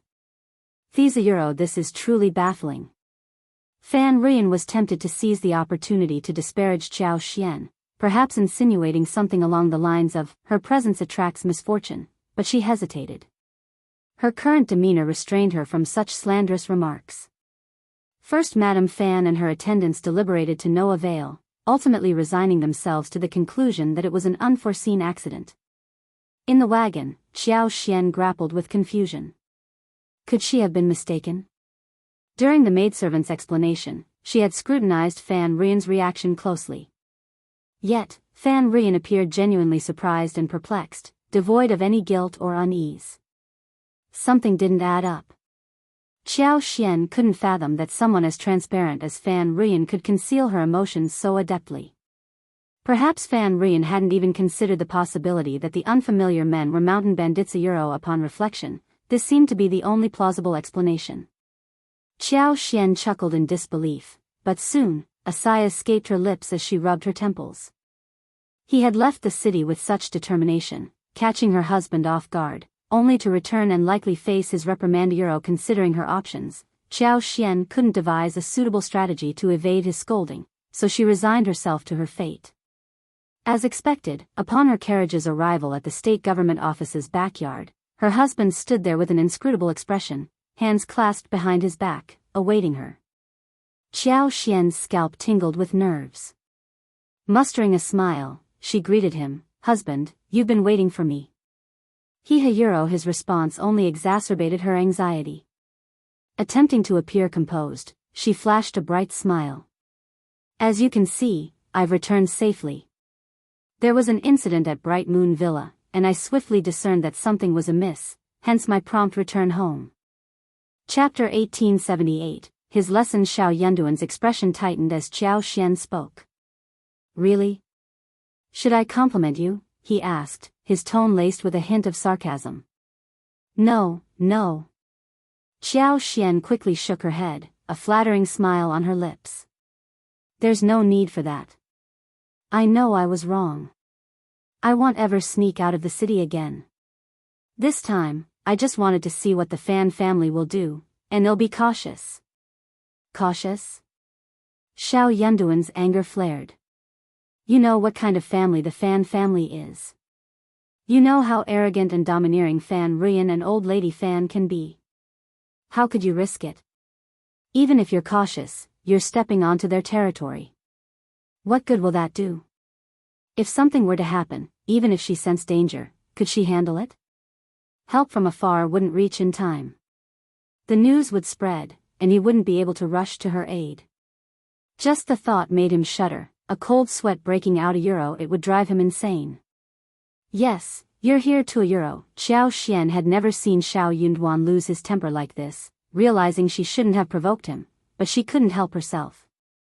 She tugged at Xiao Yunduan's sleeve, speaking softly, confident that with Yes capabilities, the Fan family won't dare touch me unless they want trouble with you, the prefect lord. At most, they'll try to address the situation openly, to acknowledge the elephant in the room. Ai could whisk her away to safety in minutes. Xiao Xian attempted to explain and console Xiao Yunduan, and his expression softened slightly. Breathing a sigh of relief, Xiao Xian recognized the boundaries of her influence. She couldn't afford to joke about herself, not when her life experience was still unfolding. How could she have been so rash and thoughtless? But there was one truth she couldn't reveal, her extraordinary ability to control everything within the courtyard. Regardless of Fan Ruyan and the others' schemes, she was always aware. She wouldn't allow anyone to plot against them. If she backed down, wouldn't it embolden Fan Ruyan's arrogance? It would imply that she, as the prefect's wife, feared the Fan family, which would severely disadvantage Xiao Yunduan in his struggle against them. Awareness dawned on Xiao Xian. The stakes were high, and many keen observers were watching the power struggle between the prefect and the Fan family. The outcome would shape their stance and tactics toward the prefect's office. Xiao Xian refused to be a liability.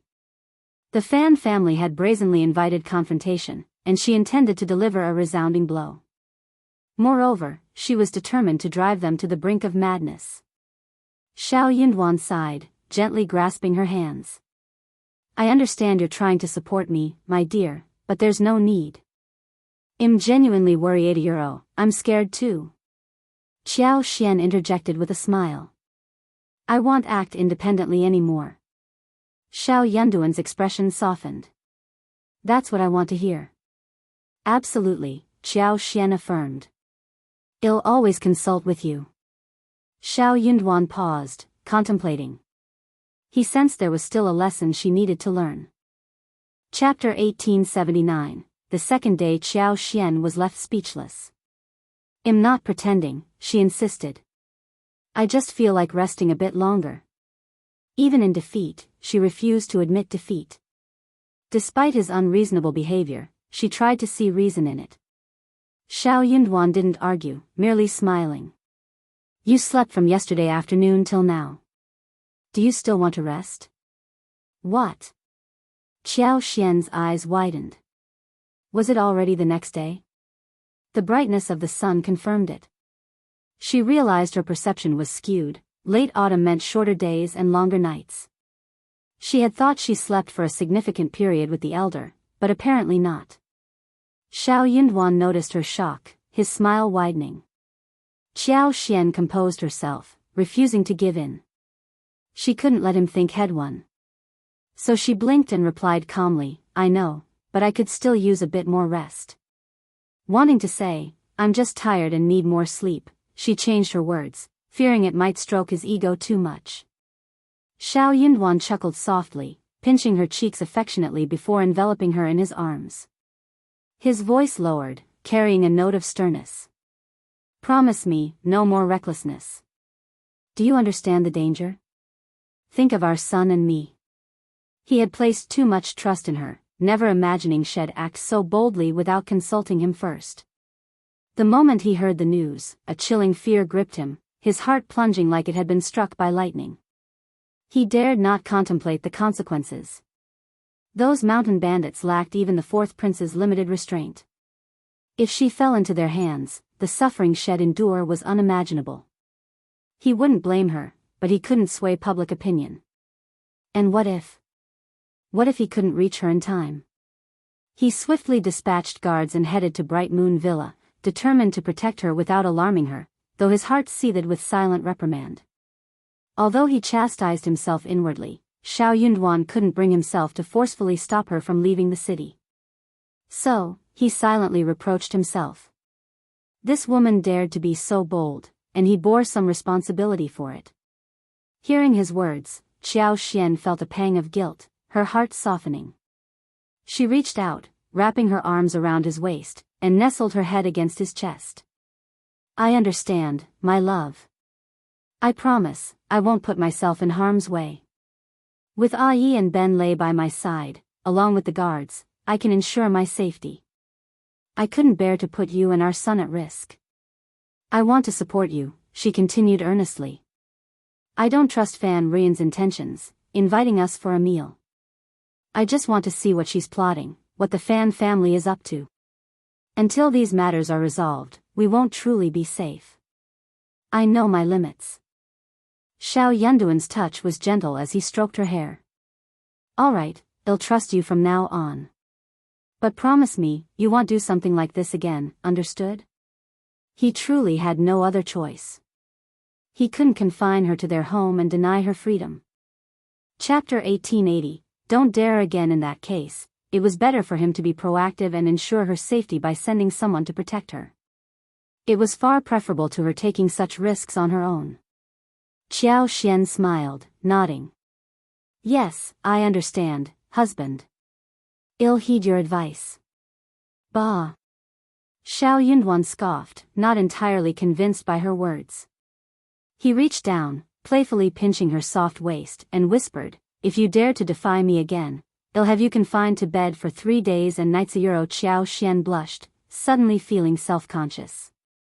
She pushed him away, retreating under the blanket, and pouted coyly. Just go already. Independent Illinois, get up. Xiao Yunduan grinned. Are you sure? Shall I help you change first, or should I take a bath? Wife, do you want Li Xia and Li Qiu to see those marks on your body? Xiao Xian's face flushed hotter, her body turning limp. She couldn't bring herself to meet his gaze but still managed to pout. It's all your fault. From yesterday afternoon until now, she felt utterly embarrassed as the lady of the household. This man was shameless. Wasn't he worried about being slandered behind his back? Of course not. He was the master here. Who would dare speak ill of him? Old master seemed to have an answer for everything, or so he thought. But Xiao Xian shook her head inwardly. Xiao Yunduan smiled proudly, unfazed by any hint of shame. I'll have someone prepare a bath for me first, all right? Xiao Xian, eager for the soothing warmth of a bath, readily agreed. With her husband's persistent teasing, their bath stretched into a 4-hour affair, nearly reaching dusk. Emerging from the bath, Xiao Xian felt rejuvenated, as if a new chapter in her life had begun. Meanwhile, the Fan family, including the 2 Madame Fans and Fan Rian, returned to the city shortly after. Although today's gathering lacked the perfection of previous banquets, Madame Xiao had clearly signaled her willingness to reconcile with the Fan family. The first Madame Fan felt she had achieved her goal and harbored no regrets. But Fan Rian couldn't shake her disappointment. Unexpectedly, amidst the festivities, a mishap occurred. Madame Xiao departed early and returned to the city unharmed. How unfortunate. Fan Rian lamented, still unaware of the connection between the unconscious men and the bandits. She only regretted the missed opportunity. Why hadn't the bandits struck earlier? If only they had arrived earlier to snatch Xiao Xian away. Fan Rian never anticipated a knife at her throat in the dead of night. Don't move. From the mountain. The voice belonged to one of the mountain bandits. Fan Rian breathed a sigh of relief, assuming him to be an ally. Why are you only here now? You said you'd snatch someone from Bright Moon Villa during the day. Xiao Xian went there today, but you didn't show up. Shut up. The knife pressed harder against her neck. Are you playing dumb, you wretch? The searing pain made Fan Rian tremble. She dared not move, her voice quivering. What do you mean, are you asking me? The man's teeth clenched, his curses venomous. 8 of our men went, none returned. Heard they were nabbed by the authorities. Did you rat us out, you filthy traitor? Chapter 1881, Interrogation. In the middle of the night, enraged, the mountain bandit stowed his knife and delivered a harsh slap to Fan Rian's face. His hand was rough, calloused, and scarred. In his fury, he showed no mercy. The force of the blow sent half of Fan Rian's face recoiling, blood trickling from the corner of her mouth, her head throbbing. Suppressing a scream, she clenched her teeth, groaning as if her molars had loosened. Clutching the blanket tightly, she struggled to sit up, her voice trembling. What did you say? Her expression shifted drastically. Could it be them? What are you talking about? The man demanded. Speak. Fan Rian's vision blurred, nearly fainting. Fear mingled with fury. How foolish. Why hadn't she realized sooner? Who else but those mysterious men near Bright Moon Villa? Why hadn't she made the connection earlier? With trembling lips, she recounted the entire encounter to the bandit. Yuyuro, foolish woman. The man's rage surged. He slapped her once more, his teeth clenched. Traitor. Those were our comrades. You watched them get taken by the authorities. The man seemed to favor alternating his slaps, landing one on each side of Fan Rian's face. Fan Rian had always been cautious and diligent about her skincare. Her skin, fair and delicate as tofu, couldn't bear the force of the blows. Her face reddened and swelled instantly, streaked with red, purple, and blood, a ghastly sight. Tears streamed down her face, the pain nearly rendering her unconscious. She covered her battered face, voice trembling with tears. I didn't know Euro, it's too coincidental. But, Buta Euro, the man glared at her, his expression darkening as he sneered. Crafty woman, do you take me for a fool? Such coincidences don't exist. I know the terrain near Bright Moon Villa well. Rocks don't collapse without reason, and it's implausible for all 8 to be knocked out simultaneously. Do you really expect me to believe this? The 8 men who descended the mountain were seasoned elites.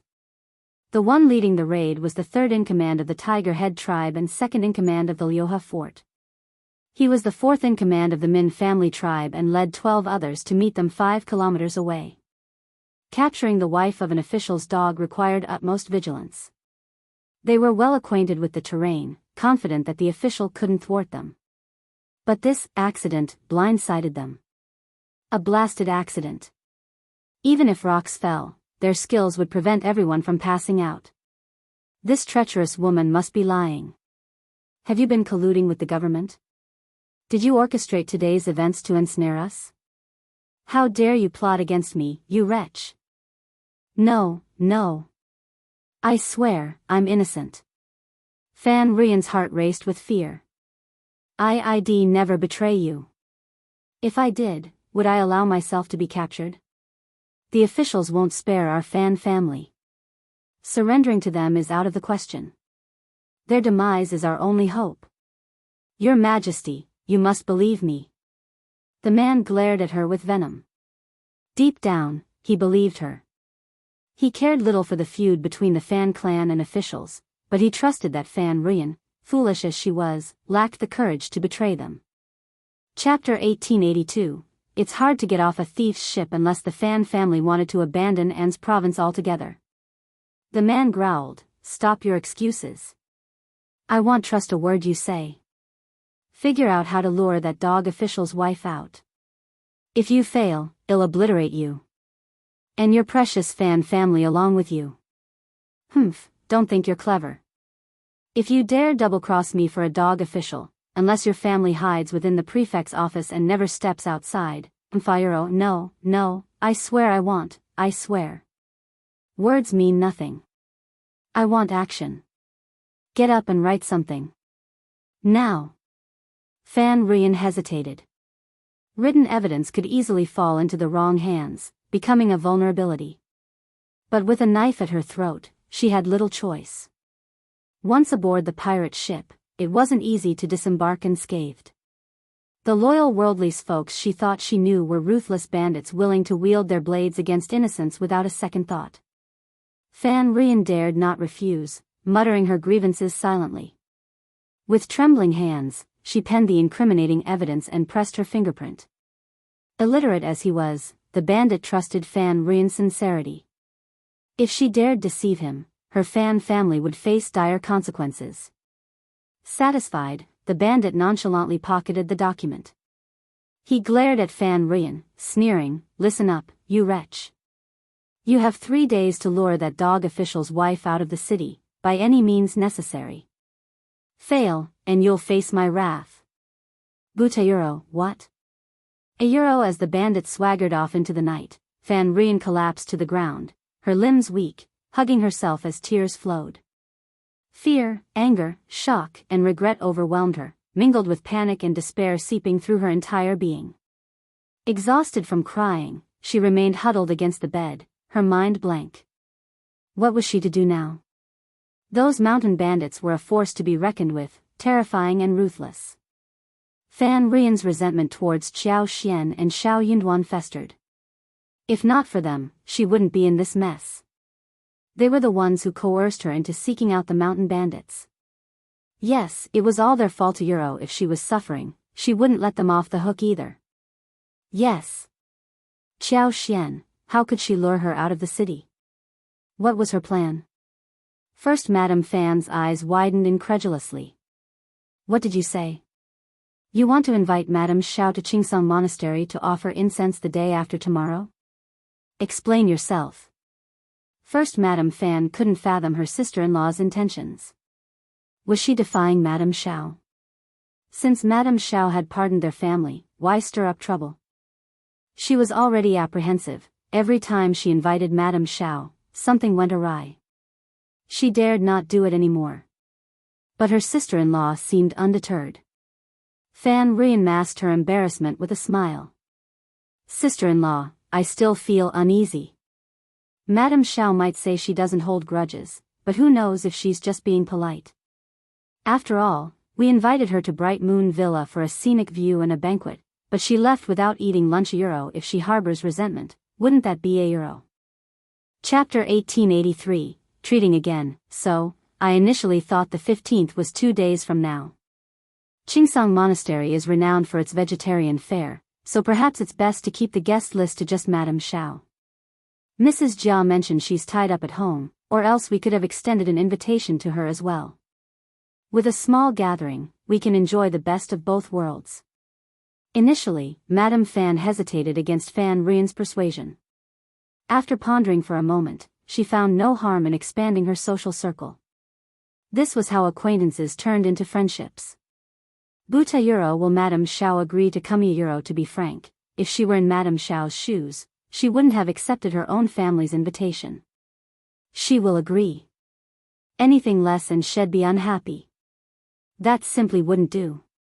Seeing her sister-in-law's puzzled expression, Fan Rian realized she was rushing things.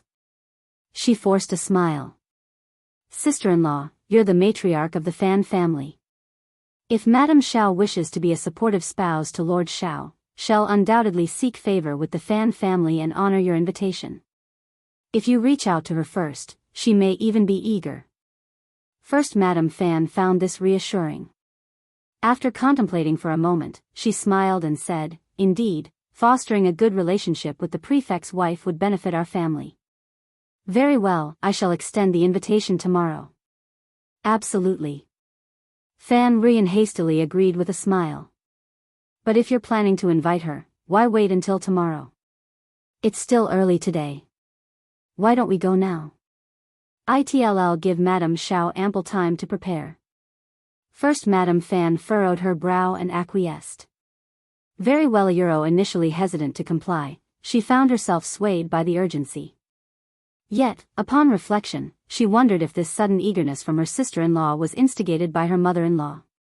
Why else would she be so keen on inviting Madame Xiao when she had previously opposed the idea? It must be her mother-in-law's influence. With a smile, first Madame Fan remarked, but on the day of the ceremony, you must engage with Madame Xiao warmly and actively. We cannot afford to repeat yesterday's mistakes. If we've extended an invitation to Madame Xiao, it's imperative that we alter her perception of us entirely. Do you agree? Certainly, sister-in-law. I'll proceed with caution. Fan Rian nodded, her mind focused solely on securing Xiao Xian's presence. As for the future? Well, she would deal with that when the time came. First Madame Fan couldn't help but feel a surge of pride at her words. Such foresight was a rarity. At that moment, without further delay, arrangements were set in motion. Gifts were prepared, and they set off, dressed impeccably, to the state government office's courtyard to extend their invitation. Xiao Xian accepted with a smile. First Madame Fan departed, content with the outcome. Li Xia and Li Qiu exchanged worried glances. Madam, I can't shake off this feeling that something's off about the Fan family lately. Absolutely. Who keeps hosting endless meals like this? It's rather suspicious. Madam, perhaps it's best if you skip the incense ceremony. I can't shake the feeling that the Fan family is up to no good. A sacred place like the temple is ripe for manipulation. It just doesn't sit right with me. Xiao Xian cast them a glance and chuckled. You two are quite observant, aren't you? Your vigilance has certainly improved. Lixia and Liqiu exchanged a smile. After all these years by Madam's side, we must have picked up a thing or two, no matter how slow we were to start. Chapter 1884. I just want to see what they want. The trio enjoyed their conversation, sharing laughs.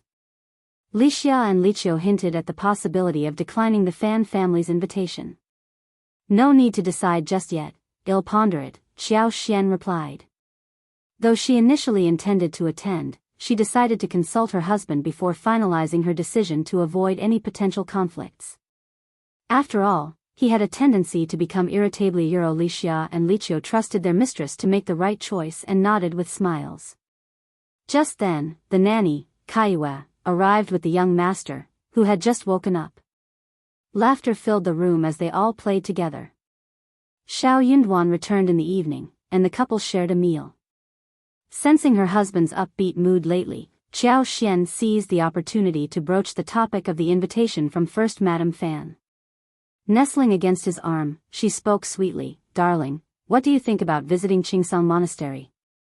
I've heard their vegetarian cuisine is exceptional, especially the pine mushrooms and bamboo shoots harvested from the mountain's forest. They're said to be exquisite. Xiao Yunduan's silence spoke volumes. No wonder Xiao Xian had sensed something amiss the entire night. There was indeed cause for concern. You wish to attend? Yes. Xiao Xian affirmed. I suspect the Fan family has ulterior motives. Before Xiao Yunduan could respond, she continued, but I merely wish to discern their intentions. Xiao Yunduan's expression turned grim as he sneered. Merely attending the banquet at Bright Moon Villa yesterday led to a run-in with mountain bandits. I could dispatch officers to apprehend the Fan family on mere suspicion. Yesterday, Ai had brought back 8 captives, and after thorough interrogation by Xiao Yunduan, Sun Bai, Sun Qian, and Jing Sang, it was revealed that 2 among them were leaders, while the rest were significant accomplices. This revelation sent shivers down everyone's spines once more. Jing Sang and his team were seasoned and resolute in their belief that the mountain bandits were undoubtedly linked to the Fan family, despite their denial. In this world, coincidences were a rarity. It just so happened that Madame attended the banquet at Bright Moon Villa. It just so happened that the bandits appeared near the villa simultaneously, each one a skilled operative. It required no stretch of the imagination to conclude that they were targeting Madame, intending to abduct her, perhaps to negotiate for the release of their captured leaders. However, fate had a different plan. Before they could execute their scheme, they encountered an unexpected setback. Truly, the saying held true, the heavens have eyes. Clarifying the truth behind the matter proved to be a straightforward task. Under interrogation, it was unlikely that these individuals could endure punishment without breaking. Once a confession was obtained, they could proceed to apprehend the Fan family. With the Fan family in custody, no stone would be left unturned in the interrogation process. However, Xiao Yunduan hesitated to entangle himself with the Fan family at this juncture. The paramount concern remained the 3 villages. With the commencement of hostilities, the conflict between the 2 factions had officially commenced. Their objective was to eradicate the opposition entirely in one decisive strike. In comparison to the Fan clan, these individuals posed a greater threat. They operated outside the bounds of morality, disregarding the law and acting without scruples. One misstep could lead to irreversible tragedy. Therefore, upon uncovering their identities, Xiao Yunduan opted to steer clear of involvement with the Fan family. Chapter 1885. Xiao Yunduan's helplessness, the audacity of the Fan family to extend an invitation for the incense ceremony? They must be exceedingly brazen. Xiao Yunduan's frustration simmered. Even after their collusion was exposed and the mountain bandits apprehended, they still had the gall to deceive his wife into accepting their invitation. Their lack of scruples was staggering. Did they truly believe he and his wife to be so naive? Xiao Xian countered with a smile, "Darling, I believe you may have misinterpreted the situation. While I cannot speak to the Fan family's involvement with the three villages, it's plausible that they may not be fully aware of recent events. My suspicion lies with Fan Rian. During our encounter at Bright Moon Villa, I subtly inquired about Qingsong Monastery. It was all orchestrated by Fan Rian. First Madame Fan even vouched for her sister-in-law, claiming genuine remorse and a desire to apologize to me. It appears even she was misled by Fan Rian's facade. Considering Fan Rian's apparent ease in contacting the mountain bandits, it's evident the Fan clan maintains close ties with them. Since you've extended the invitation, I shall attend." Xiao Yunduan gazed at her with a mixture of resignation and admiration. After a moment's contemplation, he relented with a sigh and nodded. "I'll make the necessary arrangements. You may attend, but exercise caution. Stick to well-traveled areas and avoid remote locations like the back mountain." Xiao Xian readily concurred, offering a smile. "Indeed, I'll confine myself to the intermediate grounds of the monastery. The continued pursuit by those bandits indicates their disdain for both my husband and the authorities. Once within the monastery's bounds, they might feel emboldened, considering themselves masters of their surroundings. They're unlikely to venture into secluded areas like the back of the mountain." Xiao Yunduan's expression contorted into a disdainful sneer. "I won't tolerate any threats to your safety." The very idea of someone daring to lay claim to his wife was preposterous. On the designated day, Xiao Xian, accompanied by Mianmian, embarked in a carriage driven by the coachman, with Ai trailing closely behind. Alongside them were the Fan sisters-in-law.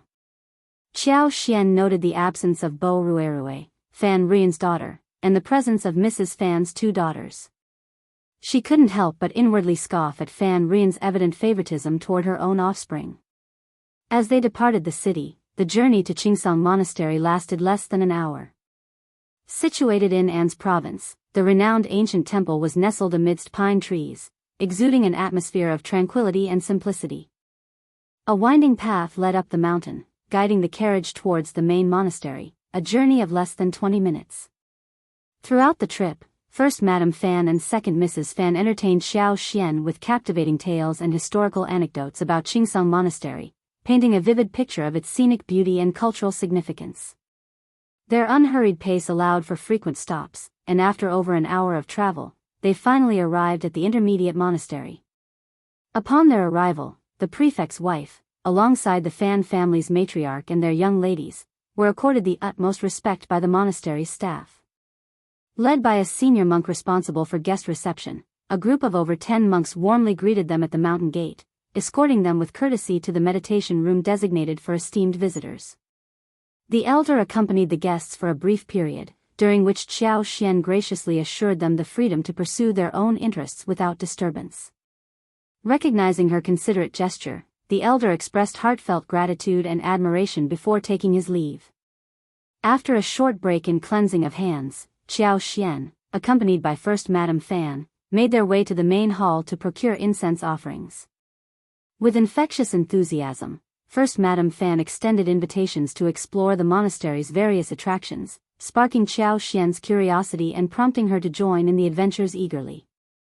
Chapter 1886. Buddha and Bodhisattva are all watching Fan Rian struggle to maintain her composure, her heart in turmoil. Despite 2 days passing, the memory of the stinging slap still haunted her. She had to plaster on layers of makeup to conceal the bruises on her face, and the lingering pain served as a constant reminder of her mission. But they couldn't afford to overlook Xiao Xian. Were those individuals still around? How could they apprehend Xiao Xian? The uncertainty gnawed at her, every moment agonizing. Unable to bear it any longer, Fan Rian resolved to take action. After some contemplation, she devised a plan. First, she persuaded second sister-in-law to return to the rest area under the pretense of fetching tea leaves and tea sets. Then, she ventured to the renowned bonsai garden within the intermediate section of Qingsong Monastery to make preparations. Subsequently, she invited Madame Xiao to join her in making tea. Second Mrs. Fan found the idea agreeable and promptly departed. In a stroke of luck, Fan Ruyan accidentally collided with First Madam Fan once more. Although she narrowly avoided hitting a pillar, her hair was left askew from the impact. Maintaining the image of a dignified mistress of the household was paramount, and having her hair askew was undignified. First Madam Fan felt a flush of embarrassment as she apologized to Xiao Xian and promptly excused herself to tidy her hair. With the departure of the two Mrs. Fan, before Fan Ruyan could speak, Xiao Xian cast a glance at the Fan family's young ladies and kindly reassured them, "Go and enjoy yourselves, don't worry." The young misses of the Fan family, already eager to explore, breathed a collective sigh of relief and quickly departed with their maidservants. Now, only Xiao Xian, Mian, Fan Ruyan, and her maids remained. Xiao Xian flashed a smile at Fan Ruyan. Under Xiao Xian's gaze, Fan Ruyan felt a twinge of panic. She couldn't shake the feeling that Xiao Xian had sensed something, but upon reflection, she dismissed it as paranoia. Surely, if Xiao Xian truly suspected her, she wouldn't have agreed to come to Qingsong Monastery in the first place. Suppressing her unease, Fan Ruyan smiled and invited Xiao Xian to continue their activities. Xiao Xian happily agreed. Led by Fan Ruyan, Xiao Xian followed to a secluded spot. Fan Ruyan couldn't contain her excitement. She discreetly scanned the surroundings, wondering where the bandits might be lurking and when they would emerge to seize Xiao Xian. Lost in her thoughts, Fan Ruyan inadvertently stepped on the corner of her skirt, nearly tumbling. Fortunately, Ping Lan reacted swiftly, rushing to her aid and preventing a fall. Fan Ruyan let out a startled cry, her complexion draining of color as she pressed a hand to her chest to steady her racing heart. Observing her distress, Xiao Xian offered a sympathetic gaze and inquired with genuine concern, "You seem preoccupied and uneasy ever since we arrived at Qingsong Monastery. Is something troubling you?" Fan Ruyan's heart, which had just begun to settle, leaped once more in terror. "And no. You must be Mr. Kinayuro, I'm glad to hear that," Xiao Xian replied with a warm smile. "Remember, this is a temple, and the Buddha and Bodhisattva are watching over us. If you encounter any difficulties, sincerely seek their guidance and assistance." Fan Ruyan's expression darkened further. "Ah, thank you for the reminder, Madame Xiaoyuro." Despite her tumultuous thoughts, Fan Ruyan understood her own intentions. She knew that the blessings of the Buddha and Bodhisattva were unlikely to be bestowed upon her endeavors. Chapter 1887, teasing her she couldn't even risk the Buddha and Bodhisattva discovering her intentions. Perhaps Madame Xiao was deliberately taunting her. Fortunately, Xiao Xian shifted the conversation with a smile, steering away from the topic. Instead, she turned to Fan Ruyan with genuine interest. "Is there a spot within 500 meters of Qingsong Monastery that's serene, captivating, and offers splendid scenery?" Mian, privy to certain details, couldn't help but glance at her wife, suppressing a smirk. Fan Ruyan felt a surge of frustration. She inwardly cursed the incompetence of the bandits. Despite leading them to such a secluded spot, why hadn't they acted yet? Nevertheless, she maintained a composed smile and replied, "For tranquility and picturesque views, nothing surpasses the back mountain. It boasts lush pines, verdant bamboos, cascading waterfalls, natural springs, mountain blooms, and peculiar rock formations. It's truly breathtaking. Since we're here, it's only fitting to explore the back mountain. Would you care to accompany me?" Fan Ruyan's eyes gleamed with anticipation. Yes, they might be lying in wait at the back of the mountain. Considering the monastery's numerous visitors, the back mountain offered the most seclusion, making it an ideal location for capturing targets. Xiao Xian smiled. "Shall we venture alone? Shouldn't we wait for first Madame Fan and second Mrs. Fan?" Fan Ruyan desperately wished for the bandits to seize Xiao Xian soon, so she saw no reason to wait. With a smile, she suggested, "We can proceed without my sister-in-laws, Madame Xiao. My company should suffice." "Oh Hayuro, please, Madame Xiao." Xiao Xian glanced at her and replied casually, "Actually, my husband advised against visiting the back mountain before I came here.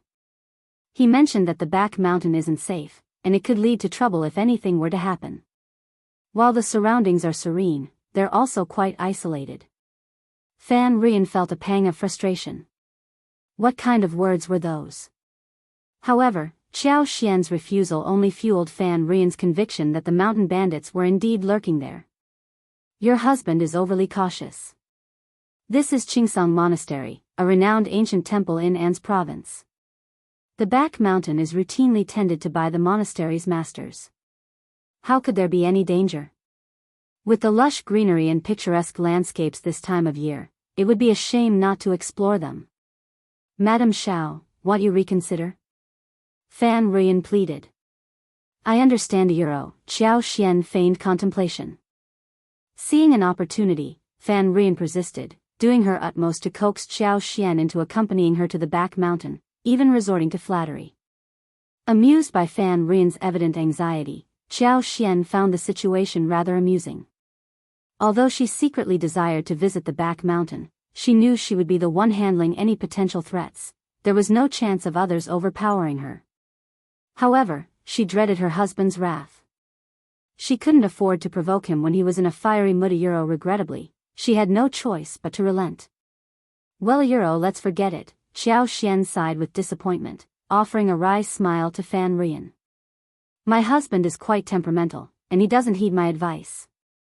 He'll be furious, and he'll have to face his retribution later. I dare not risk it. After all, in marriage, we should defer to our husband's wishes, shouldn't we? Since my husband has forbidden it, we must abide by his decision. Fan Rian, suddenly, Xiao Xian flashed a smile. But Mrs. Bai, you're so considerate.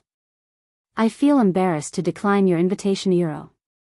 Chapter 1888, Fan Rian almost couldn't help it. Fan Rian's eyes sparkled with renewed hope. Lord Xiao won't have to know if we simply take a leisurely stroll and admire the scenery. You won't regret it. Absolutely, Xiao Xian replied with a slight smile. My husband is quite stringent, and I can't keep anything from him. But next time, I'll seek his permission beforehand so that I can join you for incense offerings, Mrs. Bai. Please remember to extend the invitation when you return. Fan Rian struggled to contain her frustration. She almost believed Xiao Xian was mocking her. Very well, I'll be sure to invite you next to me. Fan Rian forced out through clenched teeth. Wonderful. Xiao Xian beamed. I didn't expect you to be so hospitable. I must have misjudged you, Mrs. Bai. Fan Rian's smile tightened further. She had a sinking feeling that Xiao Xian was deliberately taunting her. Shortly after, First Madame Fan returned with her hair neatly arranged. With no opportunity to object, Fan Rian remained silent. Xiao Xian and First Madame Fan chatted amiably as they proceeded to the bonsai garden for tea and exploration. Later, they enjoyed a vegetarian lunch together. The vegetarian dishes at Qingsong Monastery were indeed exquisite. Each dish, from the savory mushrooms and wild fungi to the delectable dried bamboo shoots and stir-fried snow vegetables, was prepared with utmost care. The monks, eager to impress the prefect's wife, showcased their culinary expertise by meticulously crafting each dish with fresh, high-quality ingredients sourced from the nearby mountain. Xiao Xian couldn't help but commend the chefs for their remarkable skills and the exceptional freshness of the ingredients. After the satisfying vegetarian feast, the group made their way back to their residence. Throughout the journey back to the city, Fan Rian found herself consumed by despair. With each passing moment, her heart sank deeper. As the carriage drew nearer to An's prefecture city, any remaining glimmer of hope within Fan Rian faded away entirely. Impossibly, what had gone wrong? Had the bandits not made their move at Qingsong Monastery at all? Why was there no sign of their presence? As they bid farewell, Xiao Xian cast a smile towards her sister-in-law and expressed her gratitude. Thank you for your hospitality, Mrs. Fan. First Madame Fan and second Mrs. Fan were also visibly pleased, responding humbly with smiles. Meanwhile, Fan Rian struggled to force a smile, her expression more akin to a grimace than a grin. Upon returning to the state office, Xiao Xian was met by Xiao Yunduan, who awaited her outside the gates. Their eyes met, and smiles graced their faces. Xiao Yunduan swept her off the wagon, refusing to release her as he enveloped her in his embrace. With a smile, he inquired, "How was your outing? Did you enjoy yourself?" "Absolutely," Xiao Xian affirmed, returning his smile before teasing. "And what about you? Did you accomplish anything?" Xiao Yunduan chuckled. Certainly. Indeed, he had accomplished quite a bit. Sun Bai and Sun Qian had personally led a team to conduct a thorough search, while Jing Sang had positioned his men to keep a watchful eye on the periphery, ensuring no one slipped through the cracks. As a result, they had apprehended 13 individuals. Interestingly, upon questioning, it was discovered that there were precisely 13 individuals who had ventured to Qingsang Monastery. All 13 were now securely held in custody. For now, Xiao Yunduan's focus remained on his wife. With her safe return, his worries dissipated entirely. Chapter 1889, First Class Reward. They continued their conversation as they entered the room, and Xiao Xian's spirits were lifted by the news. With a smile, she remarked, "Excellent. We can apprehend as many of those troublemakers as we please, and they're likely to be quite significant individuals." Returning her smile, Xiao Yunduan expressed his gratitude, saying, "Thank you for your assistance today, my dear wife." Xiao Xian playfully quipped, "Will there be a grand reward for the best assistant?" "Indeed, a first-class reward," Xiao Yunduan affirmed with a grin. Intrigued, Xiao Xian's eyes sparkled with curiosity as she asked, "Really? What might that be?" Xiao Yunduan's smile deepened as he pulled her close, whispering into her ear, "Isn't the greatest reward to offer you the title of Lady of the Prefecture?" "Euro," Xiao Xian burst into laughter, giving him a playful pinch. "Can I eat or sell this Lord of the Prefecture? What value does it hold?" Xiao Yunduan chuckled, replying, "It's for consumption, not trade." Xiao Xian's excitement grew. "Euro, I refuse to converse with you further." Playfully pushing him away, she declared, "I'm off to see Anan."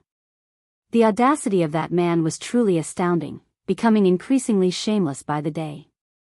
Fan Rian couldn't bear it any longer. She decided it was time to see her son, whom she had missed dearly throughout the day. Xiao Yunduan followed her, accompanying her to their son's side.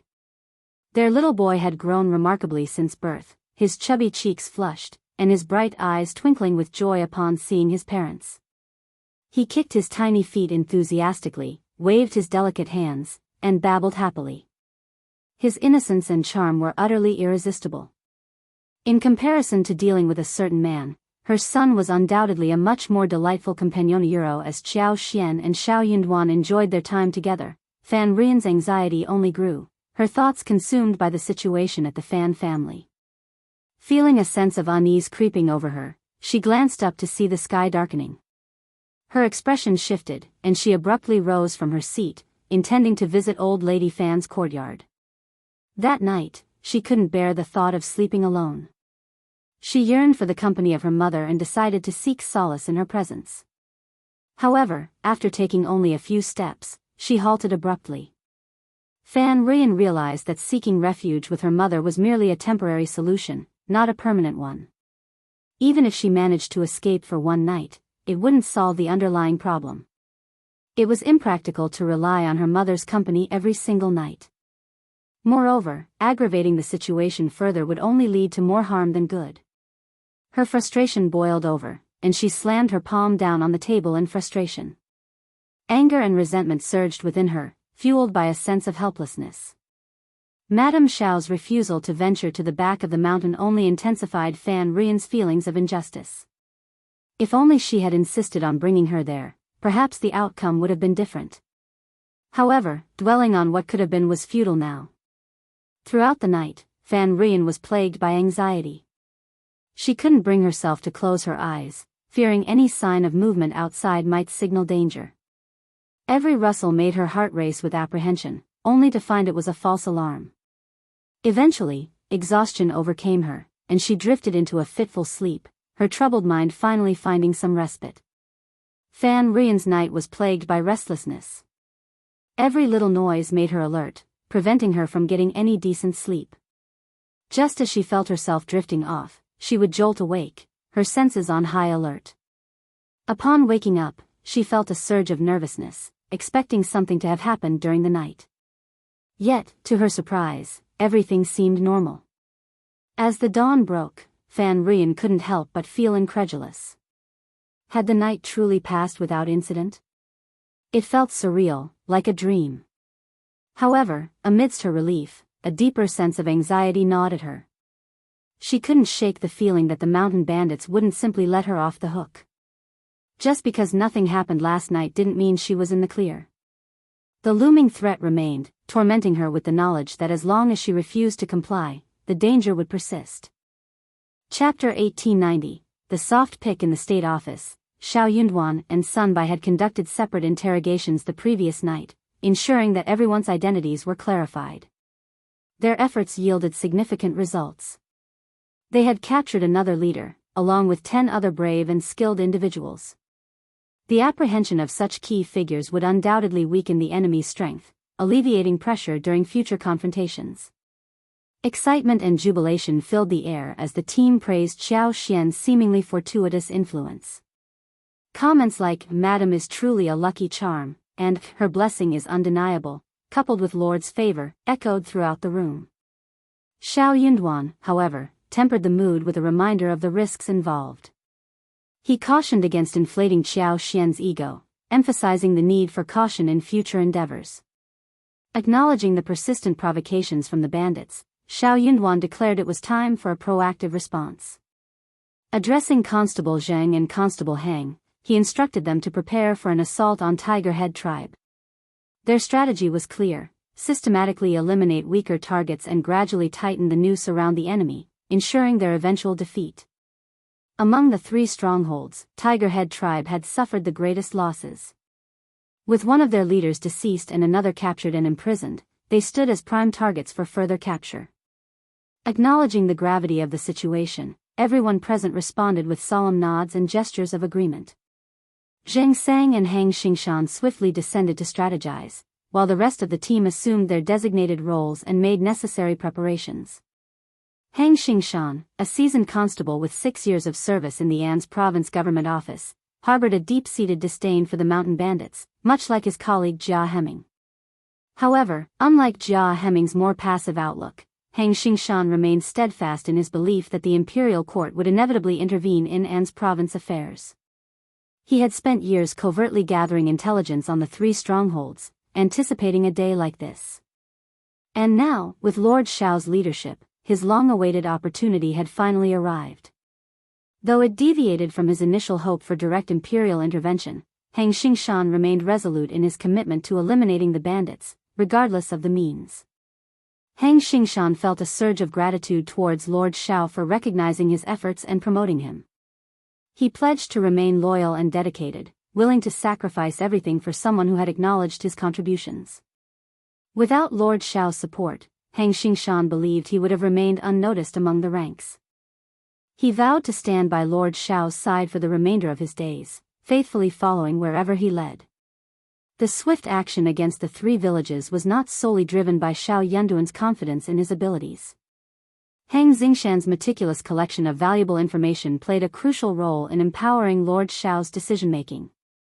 This fusion of trust and knowledge bolstered their resolve to confront the enemy head-on. In the middle of the night, Fan Rian finally heard the sound of boots landing. In a daze, she suddenly felt a little strange, as if someone was approaching. She opened her eyes and saw someone standing in front of her bed, staring at her coldly.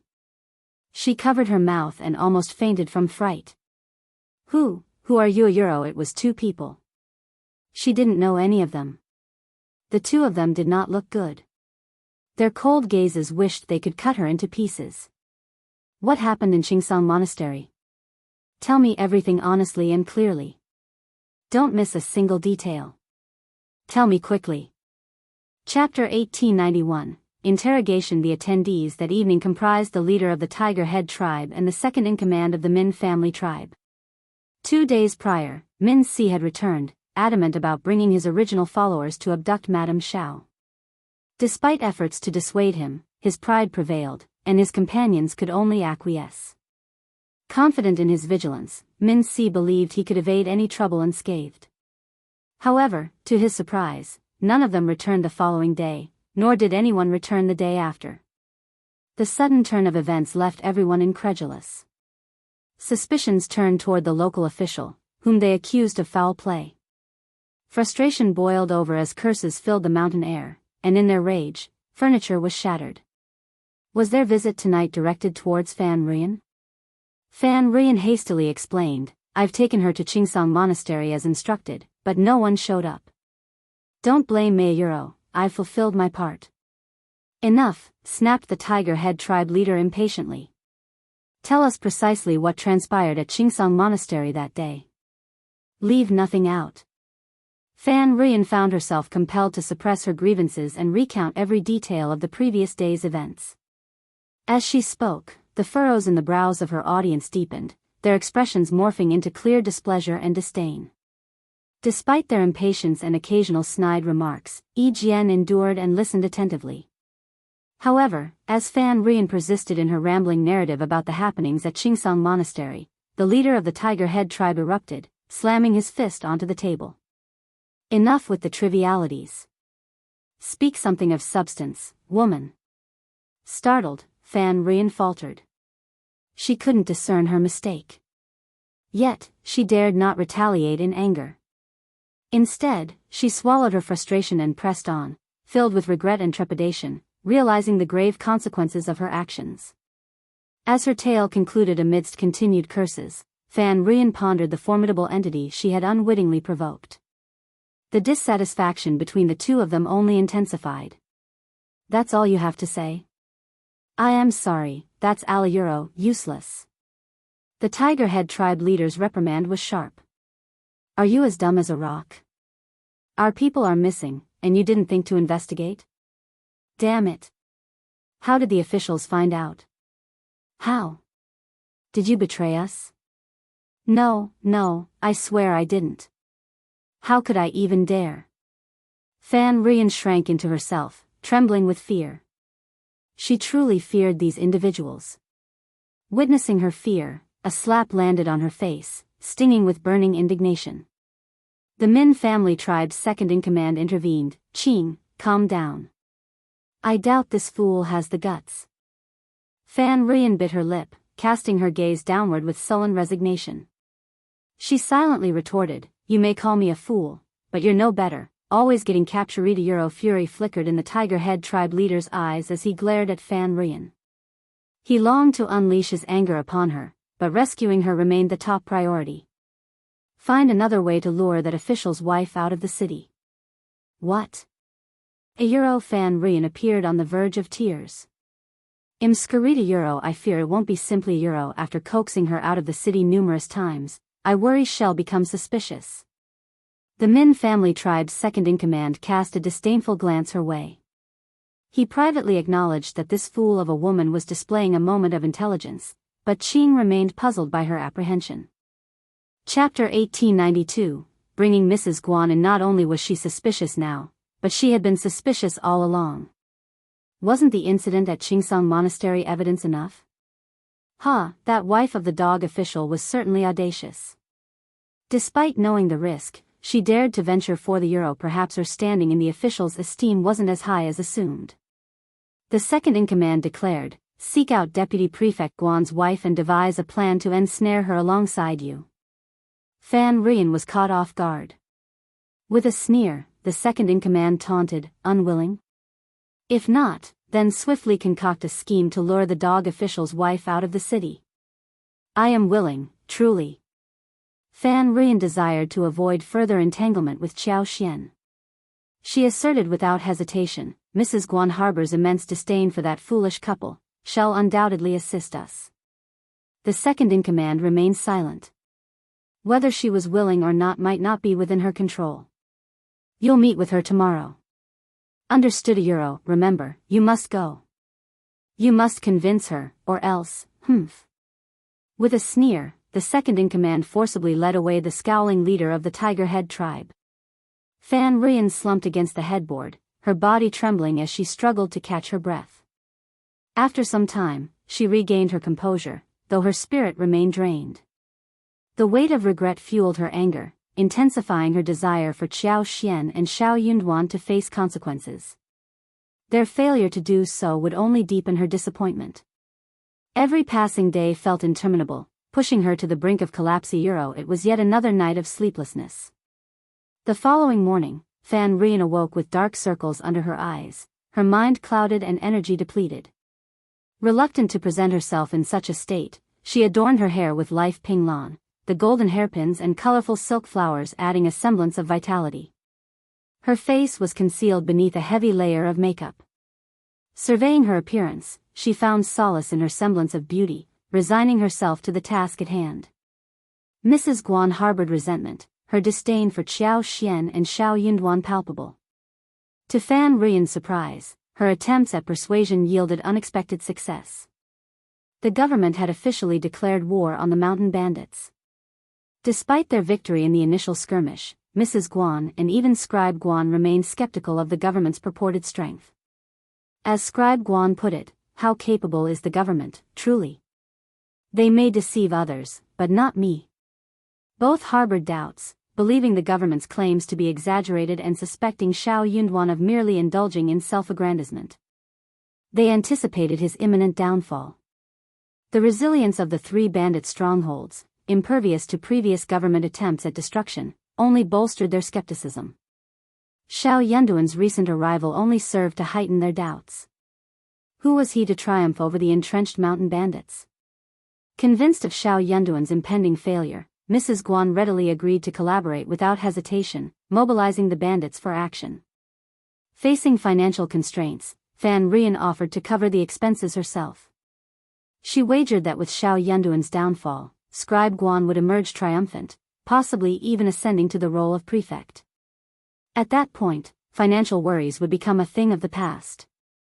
When the time came, Mrs. Guan vowed to repay her debt. Yet, there was a matter to settle first. Wouldn't it be ideal if he were absolved of guilt? With receipt in hand, Fan Rian approached Mrs. Guan, charming her with a smile and prompting her to sign. Overwhelmed with delight, Mrs. Guan, unable to read and trusting in Fan Rian's integrity, pressed her thumbprint without hesitation.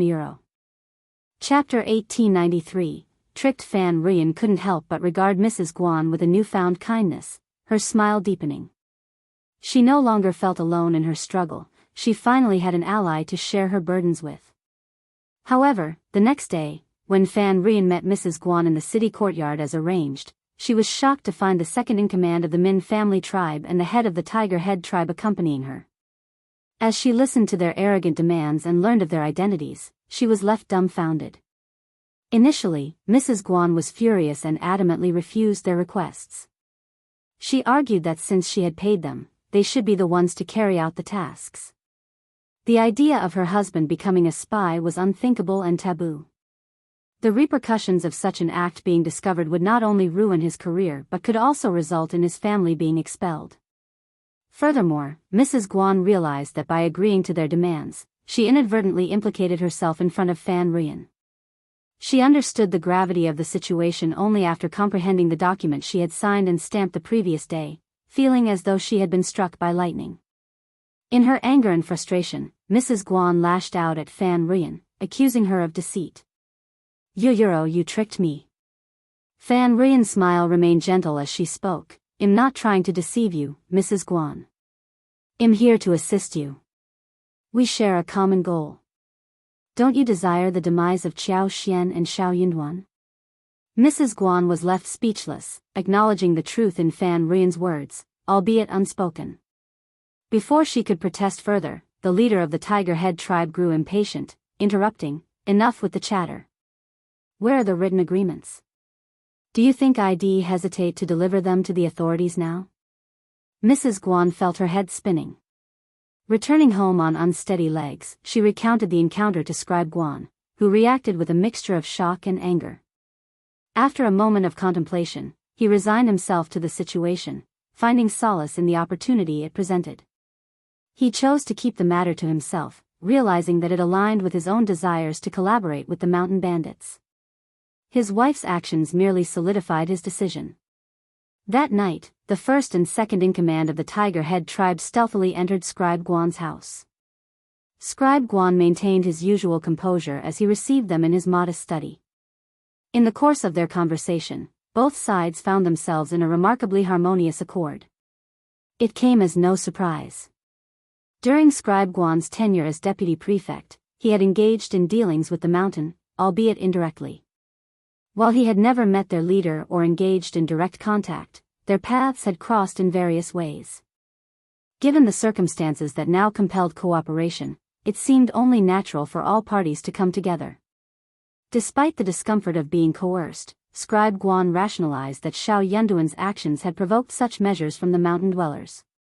Viewing it from this perspective, the arrangement became more palatably Euro. Before long, an agreement was reached. The leader of the Tiger Head tribe would assist in eliminating Xiao Yunduan, staging his demise as an accident. Such a resolution would spare the province considerable trouble and provide the court with a plausible explanation. He resolved to ascertain the whereabouts of Xiao Yunduan's incarcerated associates with utmost urgency. When the leader of the Tiger Head tribe dispatched individuals to liberate them from prison, he pledged his assistancy euro. As for Qiao Xian, the prefect's wife, the Tiger Head tribe leader couldn't afford to prioritize her at present. With Xiao Yunduan eliminated, her significance would diminish even further. Her behavior baffled them. Despite multiple attempts to abduct her, each endeavor ended in unexpected circumstances. They were left somewhat unsettled and opted to refrain from further action against her for the time being. Moreover, there were suspicions that she might be under clandestine surveillance. Chapter 1894, Cooperation. They couldn't afford to waste any more time. Swiftly rescuing their captured comrades from the clutches of the officials became their top priority. Failure to act promptly would only leave them in a perpetually disadvantaged position. Despite the perceptions of cruelty, inhumanity, shamelessness, and despicability from the outside world, their loyalty to one another and their shared experiences mattered most within their ranks. Ignoring the plight of their captured brethren and defying the government's authority would essentially equate to their betrayal and demise. Such actions would undoubtedly breed disillusionment among their comrades, potentially leading to the disintegration of their entire community. Aware of potential dissenting voices within their midst, they understood the dire consequences of inaction. Should dissent prevail, their fate would be sealed, even without the government's intervention. Scribe Guan, recognizing his ability to gather intelligence and collaborate with them, saw an opportunity to leverage his past influence. Despite his current position as a lowly scribe, his years as deputy prefect had left him with allies, individuals indebted to him, and those aware of others' weaknesses. It was the perfect moment to capitalize on these connections. With minimal effort, Scribe Guan obtained precise information regarding the captives' whereabouts. He promptly contacted them, advising them to prepare themselves, as reinforcements from the mountain were on their way to effect their rescue. When the leader of the Tiger Head tribe and the second-in-command of the Min tribe received the news, they promptly scheduled a midnight meeting with Deputy Prefect Guan 2 days later. A villager would be dispatched to initiate a breakout from the prison, and they requested Deputy Prefect Guan to make the necessary arrangements. Their plan included setting fires in the state office and ensuring the jailers were intoxicated beforehand. Deputy Prefect Guan readily agreed to their proposal. On the appointed night, chaos erupted within the expansive state office. Approximately 50 to 60 individuals from the 3 villages assembled. As flames engulfed the deputy prefect's office, they launched a coordinated assault on the office's rear courtyard. Despite Scribe Guan's arrangements for them to access the designated prison, they bypassed it entirely and headed directly to the east yard where Xiao Yunduan and Xiao Xian were housed. Their distrust of Scribe Guan ran deep. They couldn't fathom why a man under scrutiny by the authorities, particularly one despised by Xiao Yunduan, wouldn't be under surveillance himself. Having been deceived once before, they refused to be duped again. Falling for the same trick twice would be sheer folly on their part. During this special period, Jianghu and the others all lived in the state office, including the dozens of people sent by Meng Wanfu. Since they had already been officially exposed, there was no need to split up and hide. They also lived in the state office to protect the safety of the state office and prevent prison break-ins. Thus, although the other party's attacks were swift and fierce, Jianghu and the others were experienced. Wu Guan, Wei San, and the others who were patrolling the night would block the first wave of attacks. Just as they were about to be defeated, Sun Bai, i.e., Wei Wu, and the others had already arrived. Hang Xingshan directed the bailiffs and servants to extinguish the flame spreading throughout the premises, while Sun Xian led a contingent to lie in wait outside the prison, ready to thwart any attempted break-ins. Inside the bedroom of the east yard, Xiao Yunduan and Xiao Xian were together, the latter cradling Anan in her arms. The maids stood by silently, their presence a calm contrast to the chaos outside. As the flames danced outside, casting erratic shadows, the clash of swords echoed through the night. Despite the tension in the air, panic was notably absent within the confines of the room. Anan slept peacefully in Xiao Xian's embrace, her serene countenance a stark contrast to the turmoil outside. After more than 2 hours, the cacophony gradually subsided until silence reigned once more. Chapter 1895, Sudden Attack. Aftermath. Sun Bai entered the house and relayed through the bedroom door curtain, "My lord, the intruders have retreated. I've dispatched men to pursue them, but it's uncertain if any remain hidden within the state office. For now, it's best for you and madam to remain indoors. I've already ordered a thorough search of the east courtyard, and no irregularities have been found. I'll manage the aftermath immediately. Yi will lead the guards to patrol the east courtyard. You can rest assured, my lord and madam." Xiao Yunduan nodded. "Proceed with the necessary arrangements. Assign men to patrol the city and advise the populace to remain vigilant and restrict unnecessary outings. Strengthen security at the city gate, opening it at dawn for inspection of all entering and exiting individuals. Detain anyone arousing suspicion.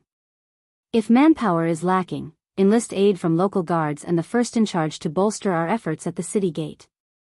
Sun Bai was taken aback, his face breaking into a pleased smile. "My lord's strategy is ingenious. We won't lack for manpower." While entry into the state government office was impossible, stationing reliable individuals to patrol and guard the city gate was entirely feasible. A mere 2 bailiffs could lead the team. Sun Bai hastened to implement the directives, while Xiao Yunduan instructed Li Xia and the others to rest.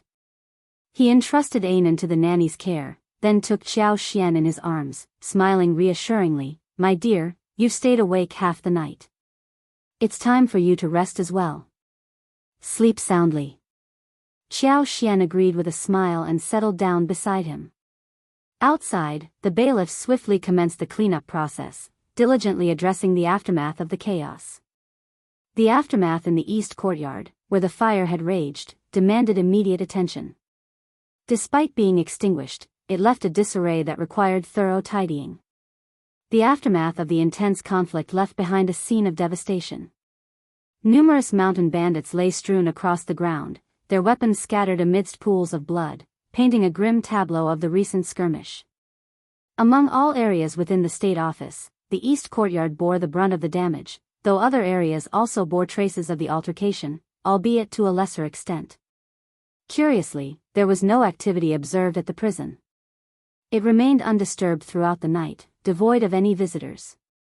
A handful of mountain bandits managed to evade capture, their movements reported sporadically by those who returned. Some were apprehended, while others continued to elude capture, their whereabouts unknown.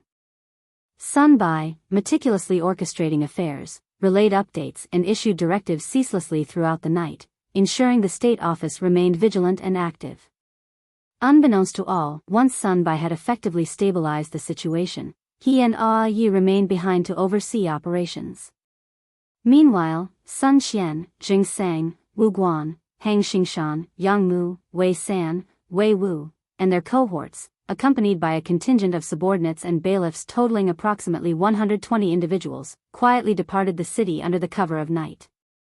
After traveling more than 20 miles from the city, the group disembarked from their carriages one by one.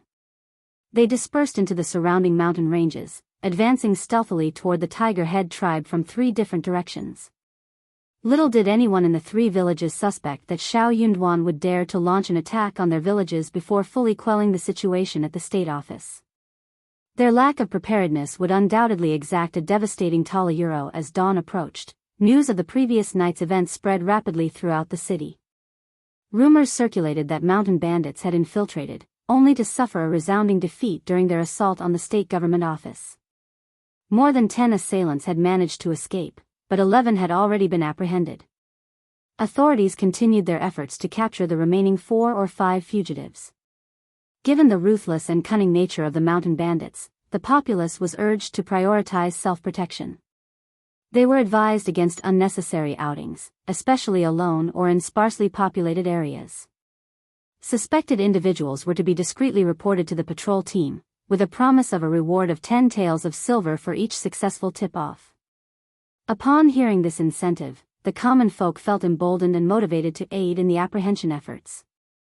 Chapter 1896. Can't leave the city. The common folk harbored a natural fear of mountain bandits, but seeing their weakness firsthand, they appeared more akin to street rats, cowering from the authorities.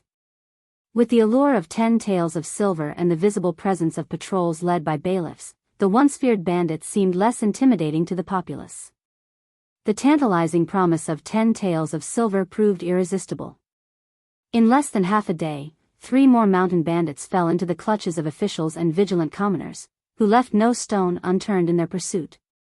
Remarkably, 2 of the captives were apprehended thanks to tips from the common folk. News of these apprehensions swiftly spread throughout the city, further emboldening and energizing its inhabitants. The mountain bandits, once perceived as formidable adversaries, now seemed decidedly less fearsome, mere mortals subject to capture like any other criminals. Eager citizens scanned the streets vigilantly, some even forming groups to patrol and explore remote alleys in hopes of earning the coveted 10 taels of silver. The unexpected turn of events left Xiao Yunduan and his cohorts in a state of disbelief, unsure whether to laugh or cry at the unforeseen outcome. Meanwhile, in Fan Rian's bedroom, the leader of the Tiger Head tribe, second-in-charge Min, and 2 other key figures of the mountain stronghold remained concealed, their presence unbeknownst to anyone in the office. In a corner of the room, Fan Rian trembled, her form huddled and bruised. The 4 individuals present bore visible signs of injury. The leader of the Tiger Head tribe sported a lengthy scar across his face, while another suffered from a sizable arm wound, hastily bandaged and stained with blood. The remaining 2, though their injuries remained obscured beneath their bloodied attire, emitted an aura of pain and distress. The room reeked of blood mingled with the scent of incense wafting from the burner on the table, contributing to an atmosphere fraught with dread. Fan Rian's trembling wasn't merely from fear. She had endured 2 slaps to her face and 2 to her body, yet she dared not cry out in pain or leave her corner. She understood she was a target for their wrath, a punching bag for their frustrations. Her realization of the dire consequences of her actions filled her with profound regret. She had naively courted danger, now trapped in a situation from which escape seemed impossible. 2 days had elapsed, yet the city remained under stringent scrutiny. Venturing beyond the confines of Fan Manor seemed an insurmountable risk, a luxury denied amidst the ongoing search. Under Xiao Yunduan's rigorous surveillance, leaving the confines of Fan Manor would inevitably lead to discovery. Despite their confidence in Fan Rian's loyalty, the sense of entrapment gnawed at their nerves. Unaware of the Tiger Head tribe's demise, they remained oblivious to their own imminent downfall. Hang Xingshan's chance discovery of a remote path leading to the rear of the Tiger Head tribe provided a glimmer of hope. Though treacherous and perilous, the path offered a potential means of escape. Gathering their courage, the group of over 30 individuals embarked on a precarious journey, scaling the back mountains of the Tiger Head tribe under the cover of twilight. Their intrusion did not go unnoticed. Sentry posts at the rear of the mountain detected their presence, but before any alarm could be raised, they met a swift demise at the hands of Hang Xingshan and his cohorts. Under the cover of darkness, Hang Xingshan and his companions infiltrated the Tiger Head tribe from the rear of the mountain, silently setting up an ambush. In the dead of night, they stealthily advanced, swiftly dispatching any adversaries in their path while igniting fires to sow chaos within the tribe. Seizing the opportunity amidst the turmoil, another member of the group donned the attire of the fallen bandits, seamlessly blending in with the ranks of the intermediate bandits. Their guise allowed them to approach the front gate unhindered, facilitating its opening. Observing the sudden eruption of flames from their vantage point several miles away, Sun Qian and his cohort sprang into action. Overcoming any opposition encountered along the way, they surged towards the Tiger Head tribe, joining forces with Hang Xingshan and his team to eliminate the bandits. Chapter 1897. Attack. The once formidable Tiger Head tribe had been significantly weakened, with its 3 leaders and 2 minor chiefs conspicuously absent. The losses sustained in the preceding skirmishes had already depleted 60 to 70% of their core forces. Faced with the sudden onslaught from government forces, they found themselves disoriented and unable to mount a cohesive defense. Amidst the chaos, a mass exodus ensued as survival became the paramount concern. Once the floodgates of flight were opened, the torrent of fleeing bandits proved unstoppable, signaling a decisive turning point in the conflict. By the break of dawn, the battle neared its conclusion. For those mountain bandits who managed to escape, safe passage was not guaranteed. Zheng Sang, Wei San, and their contingent of 30 individuals lay in wait on the fringes of the Tiger Head tribe, ensnaring any fugitives who fell into their trap. Though they labored diligently, Zheng Sang and Wei San lamented their insufficient numbers, rueing their inability to apprehend every fleeing bandit. Meanwhile, the officials corralled the panicked servants, bandits, and their families, binding them together and securing their temporary custody. With the mountain stronghold thoroughly searched, all structures were razed to the ground, and essential supplies commandeered. The captive individuals were then escorted down the mountain and delivered to Lord Shao in the city for interrogation and subsequent judgment. The annihilation of the Tiger Head tribe posed a formidable challenge, given its long-standing existence and entrenched operations. However, with limited manpower at their disposal, the government office faced a dilemma. Stationing a permanent garrison was unfeasible, and leaving too few defenders risked vulnerability to potential counterattacks from the Min family tribe and Liuhe fort. Thus, the only recourse was to raze it to the ground. In this scenario, the advantages of a full-fledged army were evident. With an army, numerical considerations were secondary, enabling a swift occupation of the territory without undue constraint. Despite the urgency, caution prevailed. Concerns lingered regarding potential reprisals from Liuhe fort and the Min family tribe following the escape and subsequent report of the bandits. While the likelihood of an immediate assault was deemed low, vigilance remained paramount. Consequently, the destruction, incineration, and search operations were conducted with meticulous attention to detail, ensuring no critical areas were overlooked. Key structures such as the front and rear gates, sentry towers, 3 fortresses, main hall, kitchen, warehouse, and living quarters were systematically dismantled or set ablaze, leaving no stone unturned in the eradication process. The captured individuals, numbering between 20 to 30, were pressed into labor to hasten the destruction of the mountain stronghold. With time pressing, they were swiftly escorted down the mountain under cover of night, returning to the city without delay. Meanwhile, Zheng Sang, Wei San, and their companions left no survivors among the escapees, viewing them as deserving of their fate for their years of tyranny and exploitation of the common folk. Operating discreetly from the shadows, they monitored the progress of Sun Xian and his escort team, maintaining a vigilant stance. As the group finally staggered into An's prefecture city at 4 o'clock in the morning, a sense of relief washed over them. The morning star hung low in the sky, casting a faint greenish-white hue over the eastern horizon. Remarkably, the journey transpired without incident. Escorting such a large number of captives back to the government office proved impractical.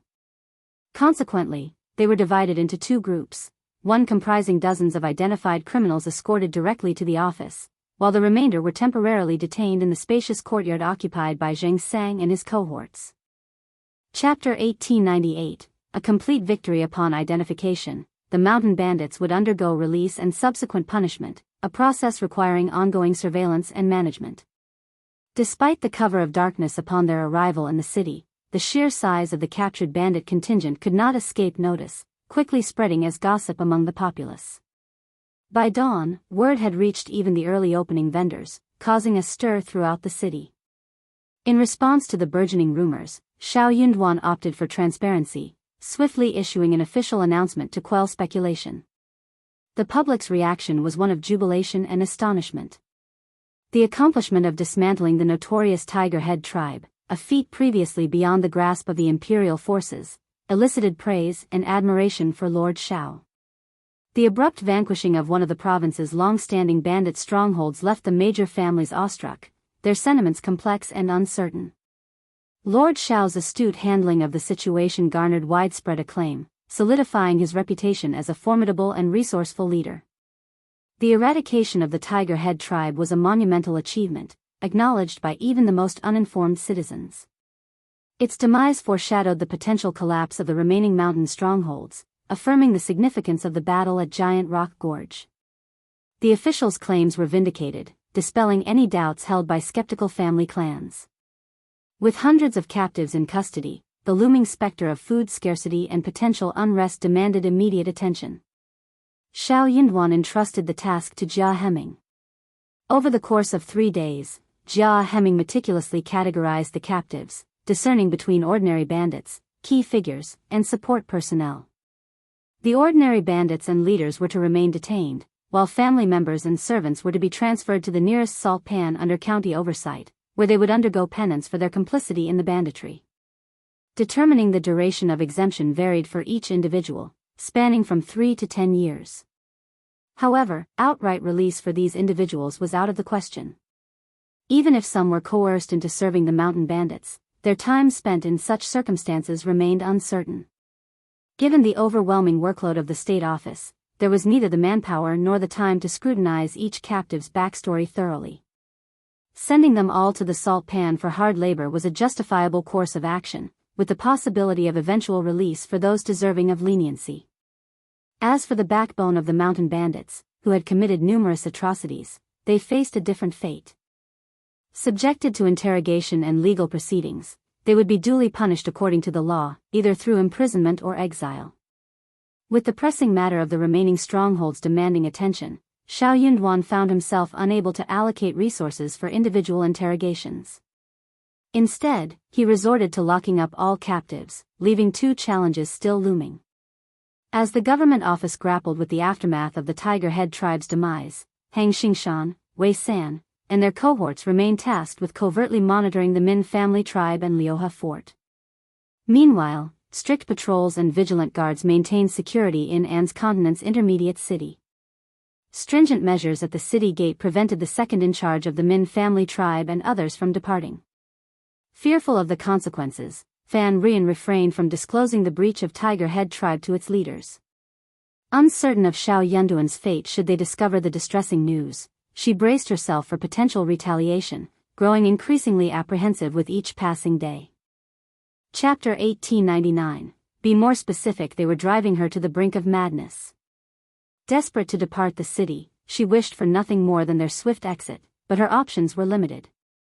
The security at the city gate remained unbending. Even the carriages of the esteemed 3 families faced stringent scrutiny. There was no exception. Despite her overwhelming anxiety, she felt powerless in the midst of Fan Rian's frantic distress. Her worst fears materialized. Perhaps they had overheard the servants' discussions. Confronted with intense interrogation, Fan Rian dared not conceal the truth. She stuttered and quivered as she divulged everything with her confession. The second-in-command and the others were left dumbfounded. The leader of the Tiger Head tribe delivered a harsh kick and snarled, "Ridiculous! Absurd! Foolish woman, how dare you speak ill of our Tiger Head tribe? Do you wish to provoke your demise? Do you believe I won't snap your neck?" Fan Rian let out a piercing scream as she collapsed to the ground. A sheen of icy sweat coated her brow, and a sharp pang shot through her ribs. Without glancing, she sensed the ominous bruise forming. The leader of the Tiger Head tribe moved to advance and deliver a blow, but the second-in-command intervened, halting him. Turning towards Fan Rian, the second-in-command demanded, "Continue. Tell me everything. This foolish woman is surely fabricating tales. What could she possibly know? That wretched official must have concocted falsehoods to lure us out. Yes, that must be it. Our Tiger Head tribe's territory is perilous, easily defensible, impervious to attack by feeble government forces. It's inconceivable." Fan Rian quivered, stuttering, I am as clueless I've divulged all I know it's merely hearsay from beyond our realm under the relentless interrogation of the second-in-command, she faltered, adding more details with a tremulous voice. Yet, they all bore semblance to falsehoods. As for how the government managed to attack the Tiger Head tribe, not even Fan Rian, let alone the ordinary scribes in the government, would have any knowledge of such operations. It was undoubtedly a closely guarded secret, At this juncture, the second-in-command and the others grew even more agitated. They yearned to depart the city post-haste and return to the safety of their stockade. Only upon returning to the Min family tribe and Liuhe fort could they hope to unravel the intricacies of the situation. Listen to me. By tomorrow at the latest, I must be out of this city, by any means necessary. Otherwise, I'll unleash chaos. Do you believe I won't be the first to draw blood? The leader of the Tiger Head tribe seethed with frustration, his desire to exact vengeance palpable. Fan Rian's face drained of color and terror, her body trembling like an autumn leaf caught in a storm. The second-in-command addressed her sternly, "Did you hear that? Waste no time in devising a plan to facilitate our departure. Consider the consequences for your Fan family before entertaining any foolish notions." Humph. Fan Rian staggered, nearly collapsing to the ground. She managed to make her way out of the room and into the courtyard, where she found herself overwhelmed by dizziness and blurred vision. Darkness crept into her sight, threatening to engulf her. In a haze, she stumbled into Old Lady Fan's courtyard, her vacant expression unsettling the maidservants. Once upon a time, any display of fear or disarray from the maidservants would have earned them a swift and severe reprimand from Fan Rian. Yet today, she merely ignored them, her mind lost in a fog. Old Lady Fan reclined on a plush couch, her eyes half-lidded with rest. She beckoned a servant girl to kneel before her, gently massaging her tired legs. Upon hearing Fan Rian's hollow voice, Old Lady Fan instinctively looked up, her surprise mirrored in her expression. Hastily, she dismissed the girl and sat up straight. "What's the matter? Why do you appear so distressed?" Chapter 1900. Caught in hobble. Old Lady Fan's eyebrows shot up, a wave of anger rippling across her features. "Did your brother and sister-in-law do something?" she demanded. No. Fan Rian shook her head, gesturing for the maids to leave. She then threw herself into her mother's arms, tears streaming down her face. "Mother, please save me, please." Old Lady Fan was taken aback by her daughter's distress. "How could you be so careless? Leaving evidence behind so easily. This won't end well, not at all." She harbored no qualms about Fan Rian's attempt to eliminate Xiao Yunduan and Xiao Xian. They had crossed a line and deserved their fate. But Fan Rian's lack of caution had put them all in jeopardy. At her mother's reprimand, Fan Rian felt a measure of relief, though her guilt lingered.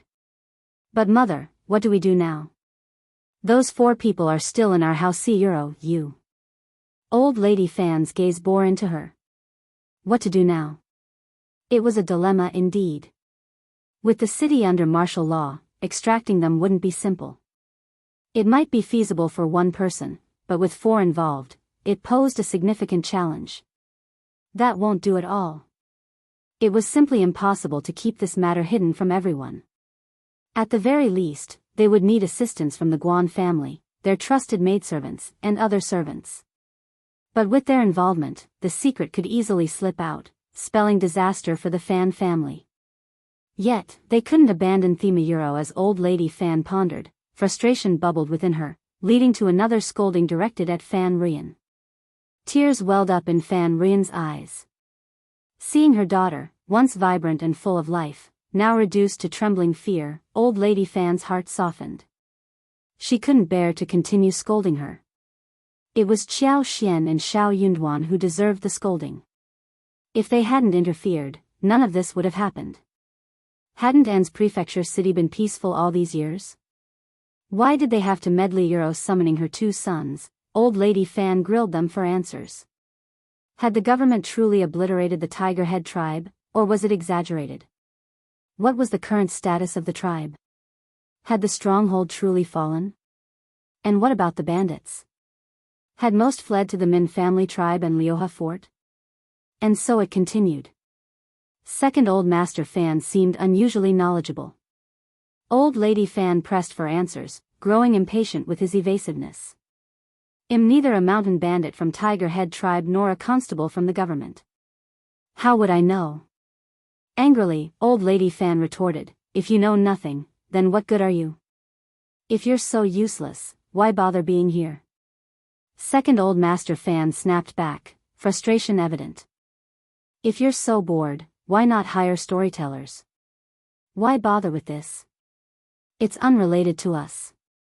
Why would I bother knowing? It's nothing but bad luck. What nonsense. Keep quiet. The exchange escalated into a heated argument between mother and son.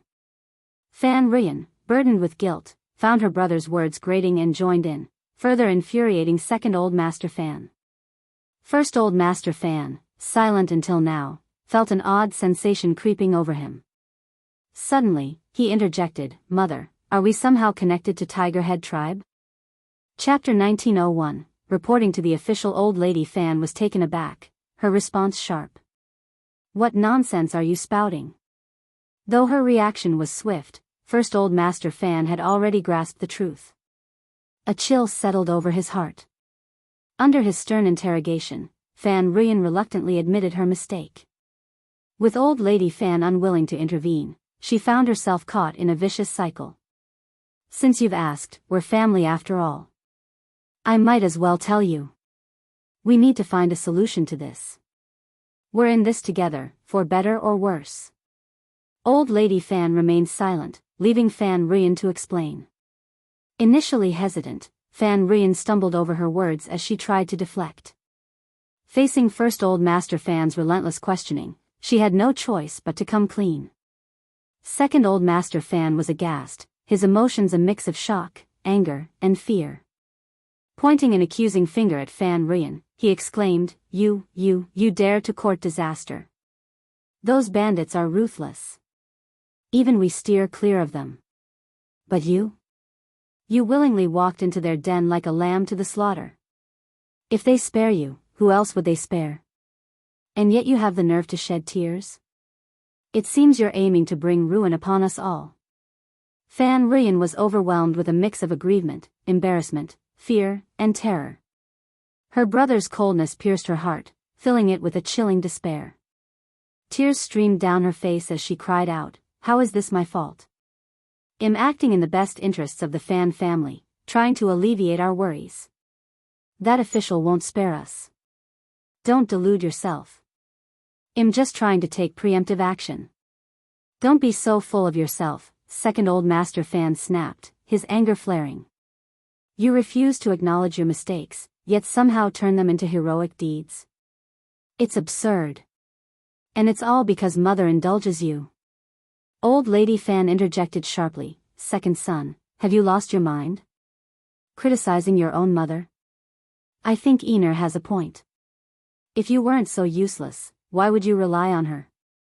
That Xiao has been targeting our family. If we don't act, hell never let us be. How did you? Enough, both of you. Why are you arguing at a time like this?" First Old Master Fan's head throbbed with frustration. He admonished them sternly, "This is not the time for squabbling. We can't afford any more mistakes." "What are you suggesting?" Old Lady Fan and Fan Ruyan spoke simultaneously. First Old Master Fan glanced between his mother and sister before speaking with resolve, "We need to confess to the authorities. Second brother and I will personally apologize to Lord Xiao." "What? No, absolutely not. No, that's not an option. Let's split up. We need to do it now." First Old Master Fan's tone brooked no argument. "I won't accept anything in between. My wife and children will leave with me immediately." Old Lady Fan shook with fury. You unfilial child." First Old Master Fan remained composed. "Mother, you're leading the family to ruin. If I leave, at least there will still be descendants of the Fan family. What's wrong with that? You're old, and if you're sentenced, they'll likely be lenient. I'll be there to take care of you when that time comes." Silence. Old Lady Fan was on the brink of losing her mind. She seized the teacup and struck her eldest son with it. "You traitor! How dare you! The Tiger Head tribe has been wiped out. The Min family tribe and Liuha fort won't fare any better. Lord Xiao means business. Do you truly believe he'll spare the Fan family once this comes to light? And who's to say the officials are telling the truth? It's possible the Tiger Head tribe still stands. Perhaps they've all sought refuge with the Min family tribe and Liuhe Fort? Chapter 1902, Distributing Money to Eliminate Disasters. That Xiao may have caught the Tiger Head tribe off guard, but using the same tactic on the Min family tribe and Liuhe Fort? Highly improbable. What are the odds? And when he's gone, who will be privy to our family's deeds? Second Old Master Fan had a revelation. I see now why you've been so curious about Thema Euro. First Old Master Fan shook his head with a bitter smile. Ever since Lord Xiao assumed office, his actions have been nothing short of decisive. Moreover, there were reports of hundreds of bandits and their families being escorted out of An's province. Witnesses abound. How could it be fabricated? I've also heard of officials lurking near the Min family tribe and Liuhe Fort. Those mountain bandits hardly dare to venture down. Lord Xiao's might is beyond measure. Even if he ultimately fails, the Min family tribe and Liuhe Fort won't emerge unscathed. At the very least, they'll suffer internal strife. And wouldn't the imperial court send troops to quell them then? Even if the court doesn't intervene, the Min family tribe and Liuhe Fort aren't exactly paragons of virtue. If we're deeply entangled, will they allow us to sever ties easily? Will we have to live under their threat indefinitely? Can Mother guarantee that the imperial court won't crush the bandits or that our secret won't come to light? Once exposed, our family will face plunder and exile. It's like a sword dangling over our heads. There were boundaries that shouldn't be crossed. In the past, even when the Fan clan negotiated with the mountain bandits, they knew when to stop. Both sides maintained a careful distance, ensuring no incriminating evidence exchanged hands. But Fan Rian's actions were foolish. Shed welcomed danger with open arms, inviting disaster. What made matters worse was her refusal to admit fault. She genuinely believed she was acting in the family's best interests. Her stubbornness grated on First Old Master Fan. He contemplated splitting up, even if it meant enduring hardship. Old Lady Fan was at a loss for words. Fan Rian, trembling, glanced at her mother and brothers, feeling a sense of unease. Finally, after a prolonged silence, Old Lady Fan spoke in a hushed tone. If we report this to the authorities, will they not pursue the matter? Mom. Quiet. First Old Master Fan snapped at Fan Rian, resisting the urge to scoff at his mother's optimism. How could the government not pursue this? Do you realize the gravity of our situation? But if we confess, even if they do, it's just forfeiting some assets and enduring a few punishments. It's far better than risking the annihilation of our entire family. Fan Rian interjected anxiously, that's not acceptable. Can the Fan family still uphold its status as one of the three major families in An's province? Lord Xiao will demand a hefty price. First Old Master Fan shot her a cold glare. Being associated with banditry is a capital offense, punishable by confiscation, exile, or even execution. Do you still care about our family's reputation? What use are titles and possessions if you're dead?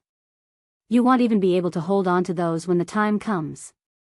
Fan Rian's complexion fluctuated between red and white, her heart throbbing painfully. She couldn't bear to continue, unable to meet First Old Master Fan's gaze. Second Old Master Fan winced, his teeth clenched in agony. I side with my elder brother Euro. What choice do I have? After a prolonged silence, Old Lady Fan sighed heavily. Forget it. I won't intervene. Do as you see fit. But I have one condition, your sister has been coddled since childhood. I won't allow her to suffer. Chapter 1903, Apology. Tears streamed down Fan Rian's cheeks. Mothra Euro, the second Old Master Fan, cast a brief glance at Fan Rian, but remained silent. Despite his dissatisfaction, he couldn't bring himself to defy his mother, nor did he entertain the thought of sacrificing his sister. The First Old Master Fan sighed heavily and nodded. Sister, let it be. Do not involve yourself any further in this matter. In essence, the burden of this issue would fall upon the First Old Master Fan. Fan Rian, finally feeling a pang of guilt, murmured softly, Thank you, elder Brothero. Though the situation seemed resolved, Fan Ruyan still felt a lingering unease. With trepidation gripping her, she found herself unwilling to return to face the second-in-command and the others, and so she declared her intention to stay with her mother. Old Lady Fan consented. The first Old Master Fan pondered their predicament. He promptly instructed Fan Ruyan to return and pacify the others with some strategic information. Those individuals were inherently cunning and would undoubtedly be on high alert. If Fan Ruyan failed to return, their suspicions would be aroused, possibly leading to rash actions. Despite the presence of guards at home, they were no match for such cunning adversaries. The consequences of injury or death would be dire, and if the culprits escaped, the Fan family would be left to bear the weight of their transgressions. Fan Ruyan hesitated at the thought of returning.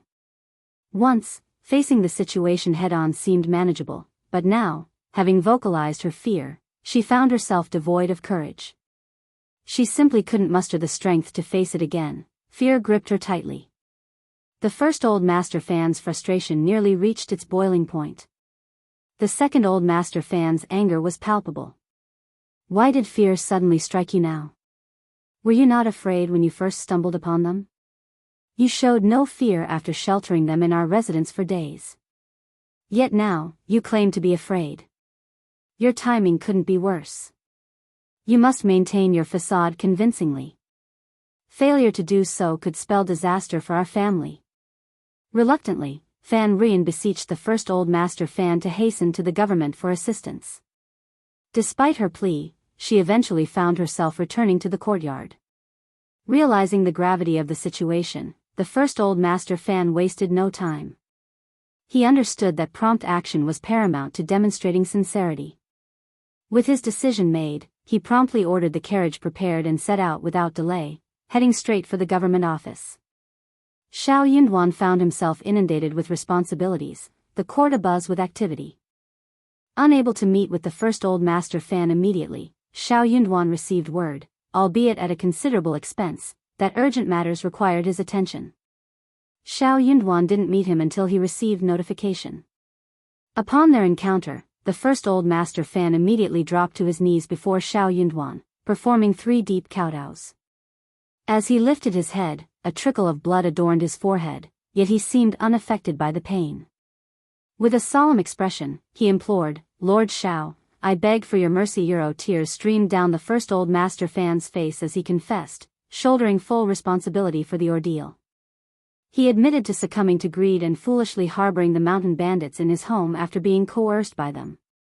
The weight of his actions grew heavier with each passing day, especially after the complete obliteration of the Tiger Head tribe, a testament to Lord Xiao's formidable power.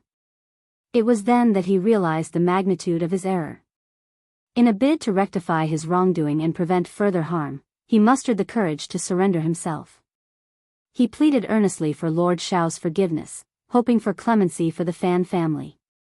Xiao Yunduan had harbored suspicions regarding the Fan family, fueled by Qiao Xian's revelations. However, lacking concrete evidence, he couldn't justify ordering a search. Instead, they could only wait for the Fan family's exposure, anticipating the opportune moment to apprehend them. Unexpectedly, the first Old Master Fan had taken the initiative to confess. Despite this, Xiao Yunduan remained skeptical of the veracity of the first Old Master Fan's claims.